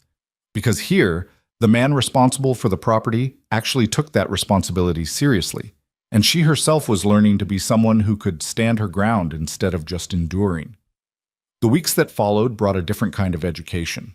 Ethan taught Clara not just shooting, but practical ranch defense, how to position herself to see approaching threats, how to read the behavior of strangers, how to trust her instincts when something felt wrong. He also taught her basic veterinary medicine, equipment maintenance, weather prediction, and a dozen other skills that transformed her from household manager to genuine ranch partner. Clara absorbed it all with the focused intensity of someone who understood that knowledge was survival. Each skill she mastered was one less way she could be vulnerable. Each competence she developed was proof that she was becoming more than she'd been. By mid-July, Clara had been at the ranch for 4 months. Her initial advance plus 16 weeks of wages meant she had savings that would have seemed impossible in Gold Creek. More than $200 carefully recorded in her private ledger and stored in a tin box under her bed. Money that was completely hers, earned through her own work, with no debts or obligations attached. The significance of this hit her one evening while she was updating the household accounts. She had enough saved now to leave if she wanted to. Enough to rent a room in town, enough to survive for months while she looked for other work, enough to truly choose whether to stay or go. And she didn't want to leave. The realization was profound and slightly terrifying. Somewhere in the past 4 months, the ranch had stopped being a desperate escape and started being home. The work she'd taken on from necessity had become work she took pride in. The isolation she'd feared had become the peace she treasured. And the people, Ethan and Tom, so different from each other but united in their quiet competence and unwavering reliability, had become the closest thing to family she'd known since her father's death. Clara sat with this knowledge, testing it for cracks or delusions. But it held up under examination. She was happy here. Not perfectly, not without challenges, but genuinely content in a way she'd never been before. The question was whether she could acknowledge that happiness without it becoming vulnerability, whether she could admit to wanting something without immediately setting herself up for loss. She was still wrestling with this when Ethan knocked on the doorframe of the main room. "Got a minute?" he asked. Clara gestured to the chair across from her. "Of course. What do you need?"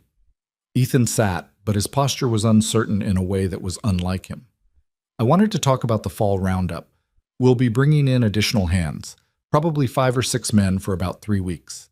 That means you'll be cooking for 8 or 9 people 3 times a day, managing increased supply needs, handling more laundry, and general chaos."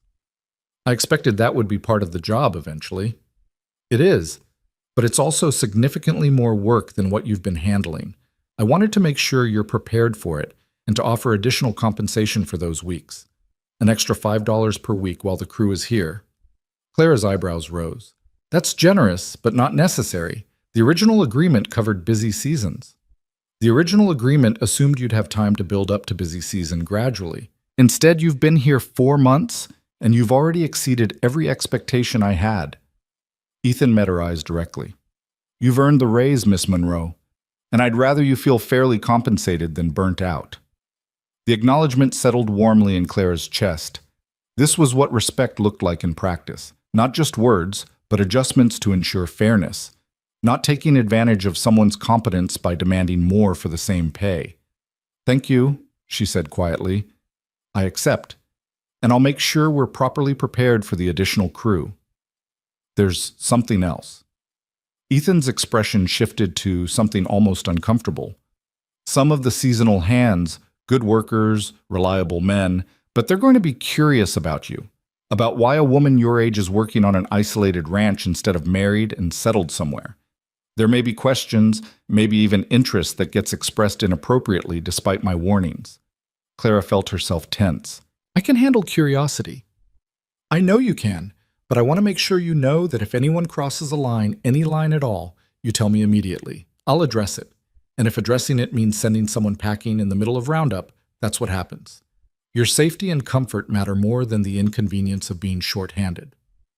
The words hit harder than Clara expected. Not because they were surprising.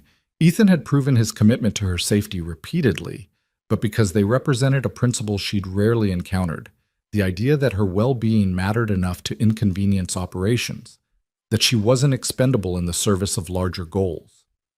"I appreciate that," she said, her voice not quite steady, "more than I can properly express. It's not appreciation I'm after. It's understanding. This ranch works because everyone does their part and respects boundaries. Anyone who can't manage that basic requirement doesn't belong here. Credentials and experience be damned." Clara nodded, not trusting herself to speak without her voice breaking. Ethan stood, clearly ready to retreat to the safety of less emotional territory, but he paused at the doorway to his room. "Miss Monroe, Clara, if I may, you've become essential to this operation. Not just competent or adequate, essential. I want to make sure you know that." Then he was gone, door closing quietly behind him, leaving Clara sitting alone with the accounts and the lamplight and the profound weight of being valued. She sat there for a long time, letting the feeling settle. Essential. Not tolerated, not convenient, but essential. Necessary. Important. It had been so long since she'd been any of those things that she'd forgotten what they felt like. When Clara finally went to bed that night, she lay awake watching stars through her window and thinking about choices. She'd chosen to leave Gold Creek. She'd chosen to trust Ethan's offer. She'd chosen to stay when she'd earned enough to leave. Now she was choosing something else entirely. She was choosing to let herself care about this place, these people, this life she was building. Choosing to let it matter, even though mattering meant the possibility of loss. It was terrifying, but it was also the only choice that felt honest. Clara had spent months surviving. Maybe it was time to actually live. The fall roundup arrived with the changing leaves and the first serious cold of September. Clara had spent weeks preparing, stocking the pantry with supplies ordered specially from Gold Creek, organizing sleeping arrangements in the bunkhouse, planning menus that would feed hungry men efficiently without destroying her sanity. She'd baked extra bread, preserved vegetables, and mentally prepared herself for 3 weeks of controlled chaos. The seasonal crew arrived on a Monday morning, riding in with their bedrolls and weathered faces. Ethan introduced them one by one: Jack, Ben, Luther, Miguel, and a younger man named Sam who couldn't have been more than 19. They were polite enough, tipping their hats when Ethan presented Clara as the household manager, their eyes curious but not immediately problematic. "Miss Monroe runs the house and handles meals," Ethan said, his tone making it clear this was fact rather than negotiation. "You treat her with respect, follow her rules regarding the kitchen and supplies, and we'll have no problems. Anyone who can't manage that can collect their pay and leave now." No one left. The men settled into the bunkhouse, and Clara threw herself into the work of feeding a crew. Breakfast at 4:30 meant she was up at 3:30, starting fires and preparing enough food to fuel men who'd be in the saddle for 12 hours. Biscuits by the dozen, bacon and eggs in quantities that seemed absurd, coffee strong enough to wake the dead. Lunch she packed in containers they could eat in the field, sandwiches, hard-boiled eggs, apples, cookies if she had time. Dinner was the main production: stews, roasts, potatoes, vegetables, pies when she could manage them, all served at the long table that barely fit everyone. The work was relentless. Clara moved from task to task in a carefully orchestrated dance, baking while cooking, preparing the next meal while cleaning up from the last, managing supplies and accounts in whatever spare minutes existed. Her hands were constantly busy, her mind always calculating what needed to happen next. But she wasn't exhausted the way she'd been in Gold Creek. This was hard work with purpose, effort that produced visible results. She could see the men's satisfaction with her cooking, could track the smooth operation of the household, could feel her own competence growing with each successful day. The crew noticed.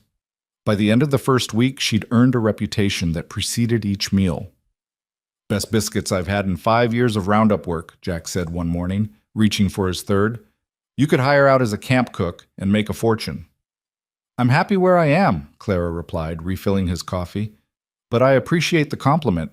Just Sam, the youngest, was more awkward in his admiration. He lingered after meals, offering to help with dishes or carry water, his eagerness transparent and mostly harmless. Clara treated him with the same professional courtesy she showed everyone, neither encouraging nor cruel. But Miguel was different. He watched Clara with an intensity that made her skin crawl, his eyes following her movements in a way that felt predatory rather than appreciative. He never said anything overtly inappropriate, never touched her or blocked her path, but his presence felt like a constant low-grade threat. Clara mentioned it to Ethan after the crew's first week. "Miguel makes me uncomfortable," she said quietly, catching Ethan alone by the barn. "Nothing specific I can point to, just the way he watches me." Ethan's jaw tightened. "I'll talk to him." "Don't create problems if there aren't any. Like I said, he hasn't actually done anything wrong. I just wanted you to be aware. Your instincts are good, Clara. If something feels wrong, it probably is." Ethan glanced toward the bunkhouse where the crew was settling in for the evening. "I'll keep closer watch, and you keep that rifle accessible." 2 days later, Clara was alone in the kitchen preparing dinner when Miguel appeared in the doorway. The other men were still out with the cattle, and Tom had ridden to check the northern fence line. She should have been safe in the house during working hours. "Need something?" Clara kept her voice level, her hands continuing their work chopping vegetables. "Just wondered if you needed help." Miguel stepped inside without invitation, the door closing behind him. "Seems like a lot of work for one woman." "I manage fine, and the kitchen is off limits to crew during meal preparation. Mr. Cole's rules." "Cole's got a lot of rules about you." Miguel moved closer, and Clara's hand tightened on the knife handle. "Makes a man wonder why he's so protective of the help. Probably because he values efficiency and doesn't want his operations disrupted by men who can't follow basic instructions." Clara set down the knife and reached for the towel, using the movement to position herself with clear access to the door. "You should go. Dinner will be ready at 6 as usual." "You're a pretty woman, Miss Monroe. Seems a waste, you buried out here cooking and cleaning when you could have better options." "I chose to be here, and I'm asking you politely to leave the kitchen." "What if I don't want to leave just yet?" Miguel's smile didn't reach his eyes. "What if I think we should get to know each other better?" Clara's heart hammered, but her voice stayed steady. "Then I'll inform Mr. Cole that you ignored direct instructions about kitchen access and made me uncomfortable enough to ask you to leave twice. And you'll be off this ranch before sunset." "You'd get a man fired over conversation." "I'd get a man fired over refusal to respect boundaries and deliberate intimidation." Clara met his eyes directly. "This is your last chance to walk out that door on your own terms." For a long moment, they stood in tense silence. Then Miguel's expression shifted into something uglier, and he took another step forward. The rifle shot cracked through the air, impossibly loud in the enclosed space. Miguel froze.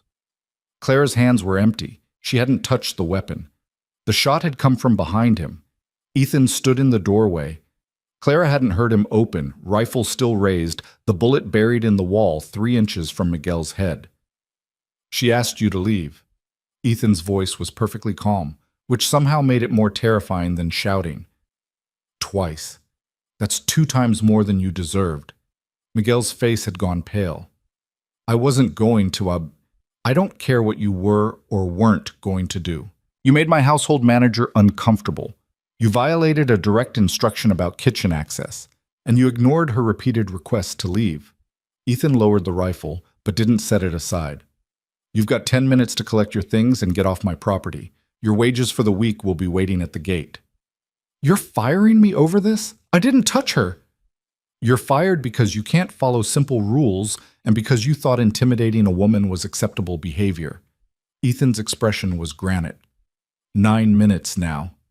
Miguel looked at Clara, then at Ethan, then apparently decided that arguing with an armed man wasn't wise.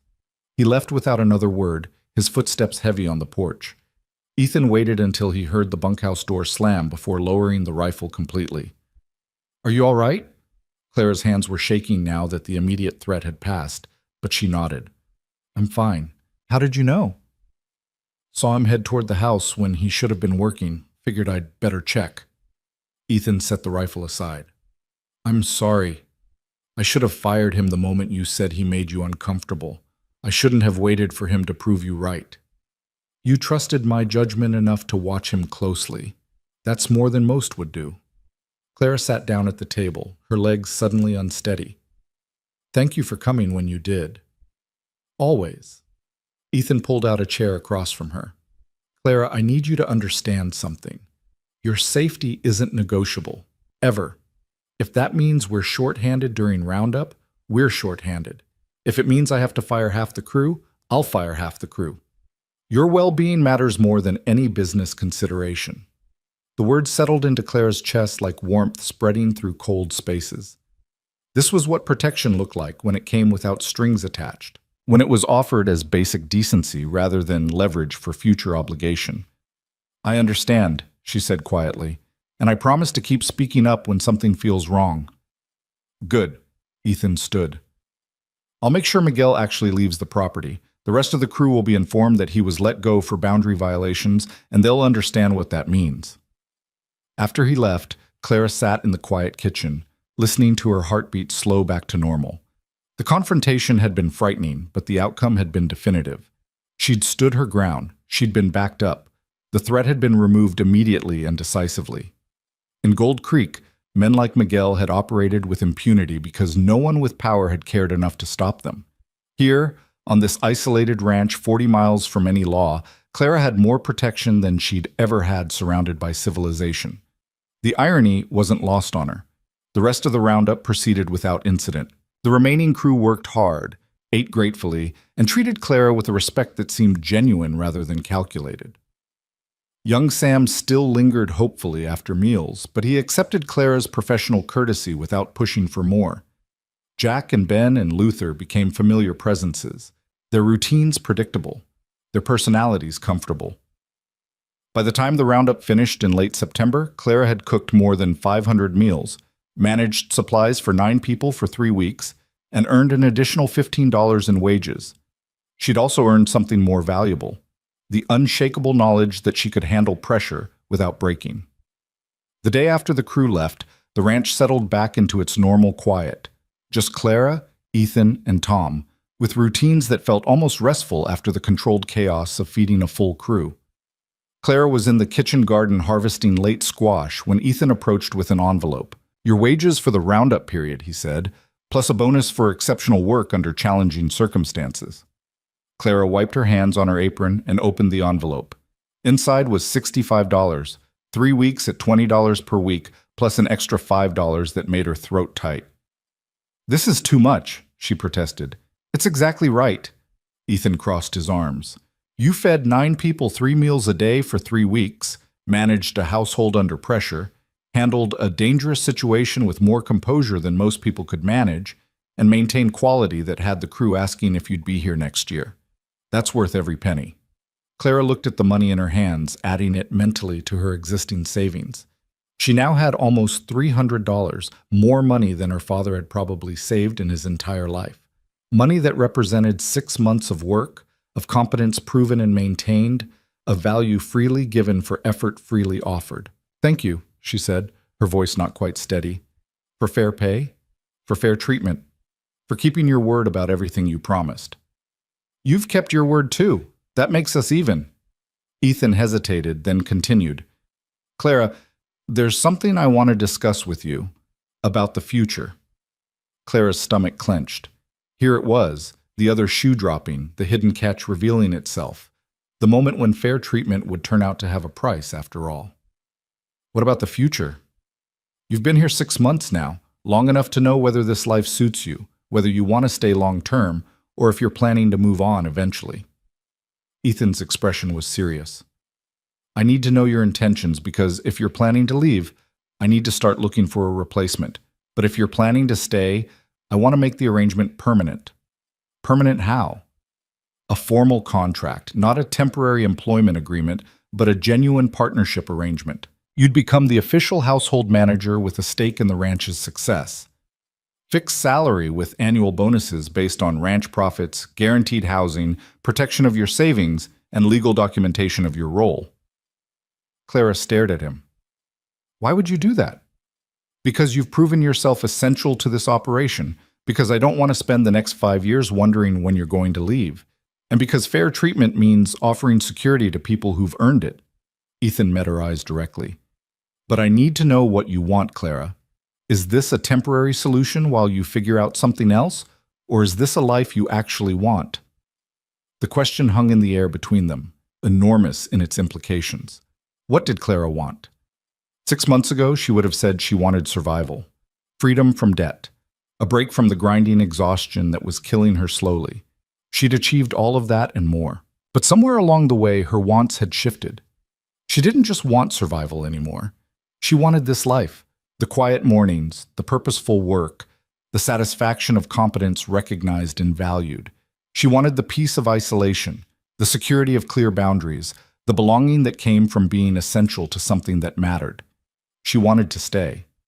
Not because she had no other options, but because this was where she chose to be. I want to stay, Clara said quietly.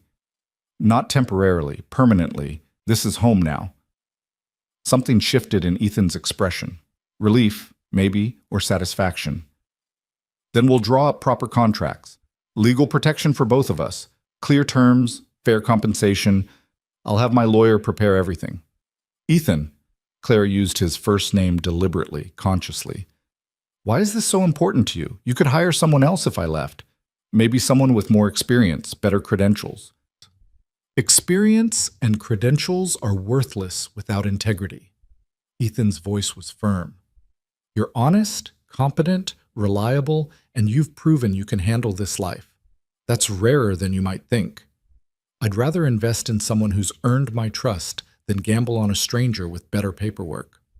The word settled warmly in Clara's chest. Trust. Earned rather than demanded, proven rather than assumed. Then yes, she said, I want the permanent arrangement. I want the partnership. I want to build something here that lasts. Ethan extended his hand, and Clara shook it firmly. A promise made and accepted, a future agreed upon, a partnership formalized through simple human contact. Welcome home, Clara. The words hit harder than she'd expected. Home. Not a temporary refuge or a desperate solution, but home, a place where she belonged, where she was valued, where she could build a life that mattered. Clara felt tears prick her eyes and didn't bother to hide them. Thank you for the offer, for everything you've given me these past 6 months. You've given this ranch far more than I've given you. But you're welcome. Ethan released her hand and stepped back. Now, we should probably get back to work before Tom thinks we've both lost our minds standing around talking in the garden. Clara laughed, the sound surprising her with its genuine joy. When had she last laughed like that? Before her father's death, certainly. Before the debt and the desperation and the grinding months of survival. She was laughing again now. She was choosing her future again. She was living instead of merely enduring. The weeks that followed brought autumn in earnest. The aspens turned gold on the hillsides. The cattle were moved to winter pasture. Clara preserved the last of the garden harvest and began preparing for the hard months ahead. The ranch settled into its quieter rhythms, with just the three of them working through shorter days and longer nights. Ethan's lawyer came from Carson City in October with contracts that protected Clara's rights, guaranteed her compensation, and formalized her role as household manager with profit-sharing arrangements. Clara read every word carefully before signing her name, this time with confidence rather than desperation. She was entering this partnership with her eyes open, her savings secure, and her future chosen deliberately. One evening in early November, Clara sat at the kitchen table updating the accounts while Ethan read beside the fire and snow fell softly outside. Tom had gone to bed early, and the house was quiet except for the crackle of burning wood and the scratch of Clara's pen on paper. "Can I ask you something?" Clara said, breaking the comfortable silence. Ethan looked up from his book. "Of course. That first day when you came to Gold Creek looking for someone to hire, how did you know I was the right choice? You'd never met me. You only had other people's opinions and your own observations." Ethan marked his place and set the book aside. "I watched you for 2 days before I approached you. Saw you working 3 jobs. Saw how you handled difficult customers. Saw the exhaustion you carried but refused to surrender to. You had integrity even when you thought no one was watching. That told me everything I needed to know. What if I'd said no? What if I'd been too afraid to take the risk? Then I would have respected your decision and found someone else. But I hoped you'd say yes because I recognized something in you." He paused. "The determination to survive on your own terms rather than accept defeat. That's rare. Worth investing in." Clara absorbed this. "I almost didn't come. The night before we left, I sat in my father's house, convinced I was making a terrible mistake. But you came anyway. Because staying was a guaranteed slow death, and leaving was only a possible quick one. The mathematics favored risk." Clara smiled slightly. "Turned out the risk was the safest choice I'd ever made. Safety isn't always about avoiding danger. Sometimes it's about finding people who'll stand with you when danger comes." Ethan's expression was serious.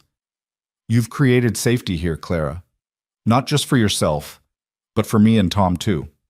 This ranch runs better, feels more stable, operates with efficiency we never had before. You've built something worth protecting." The words settled into Clara's bones like truth she'd been waiting to hear.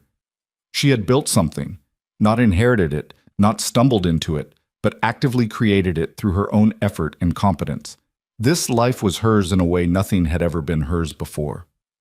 "I'm glad I came," she said quietly. "I'm glad I was brave enough to bet on your offer." "I'm glad you were too." They returned to their respective tasks, but the silence felt different now, weighted with acknowledgement of what they'd built together. A partnership based on mutual respect, honest dealing, and the recognition that some things were worth more than money. Winter arrived in earnest, bringing snow that covered the valley in white silence. Clara's routines adapted to the cold, more wood to carry, more cooking to keep the house warm, more time spent indoors during the worst weather. But she'd prepared well, and the ranch weathered the season without crisis. On Christmas Eve, Clara produced a feast that surprised both men: roasted chicken, bread stuffing, potatoes, carrots from the cellar, and a pie made from preserved apples. It wasn't elaborate by town standards, but it was the best meal she could create from available resources.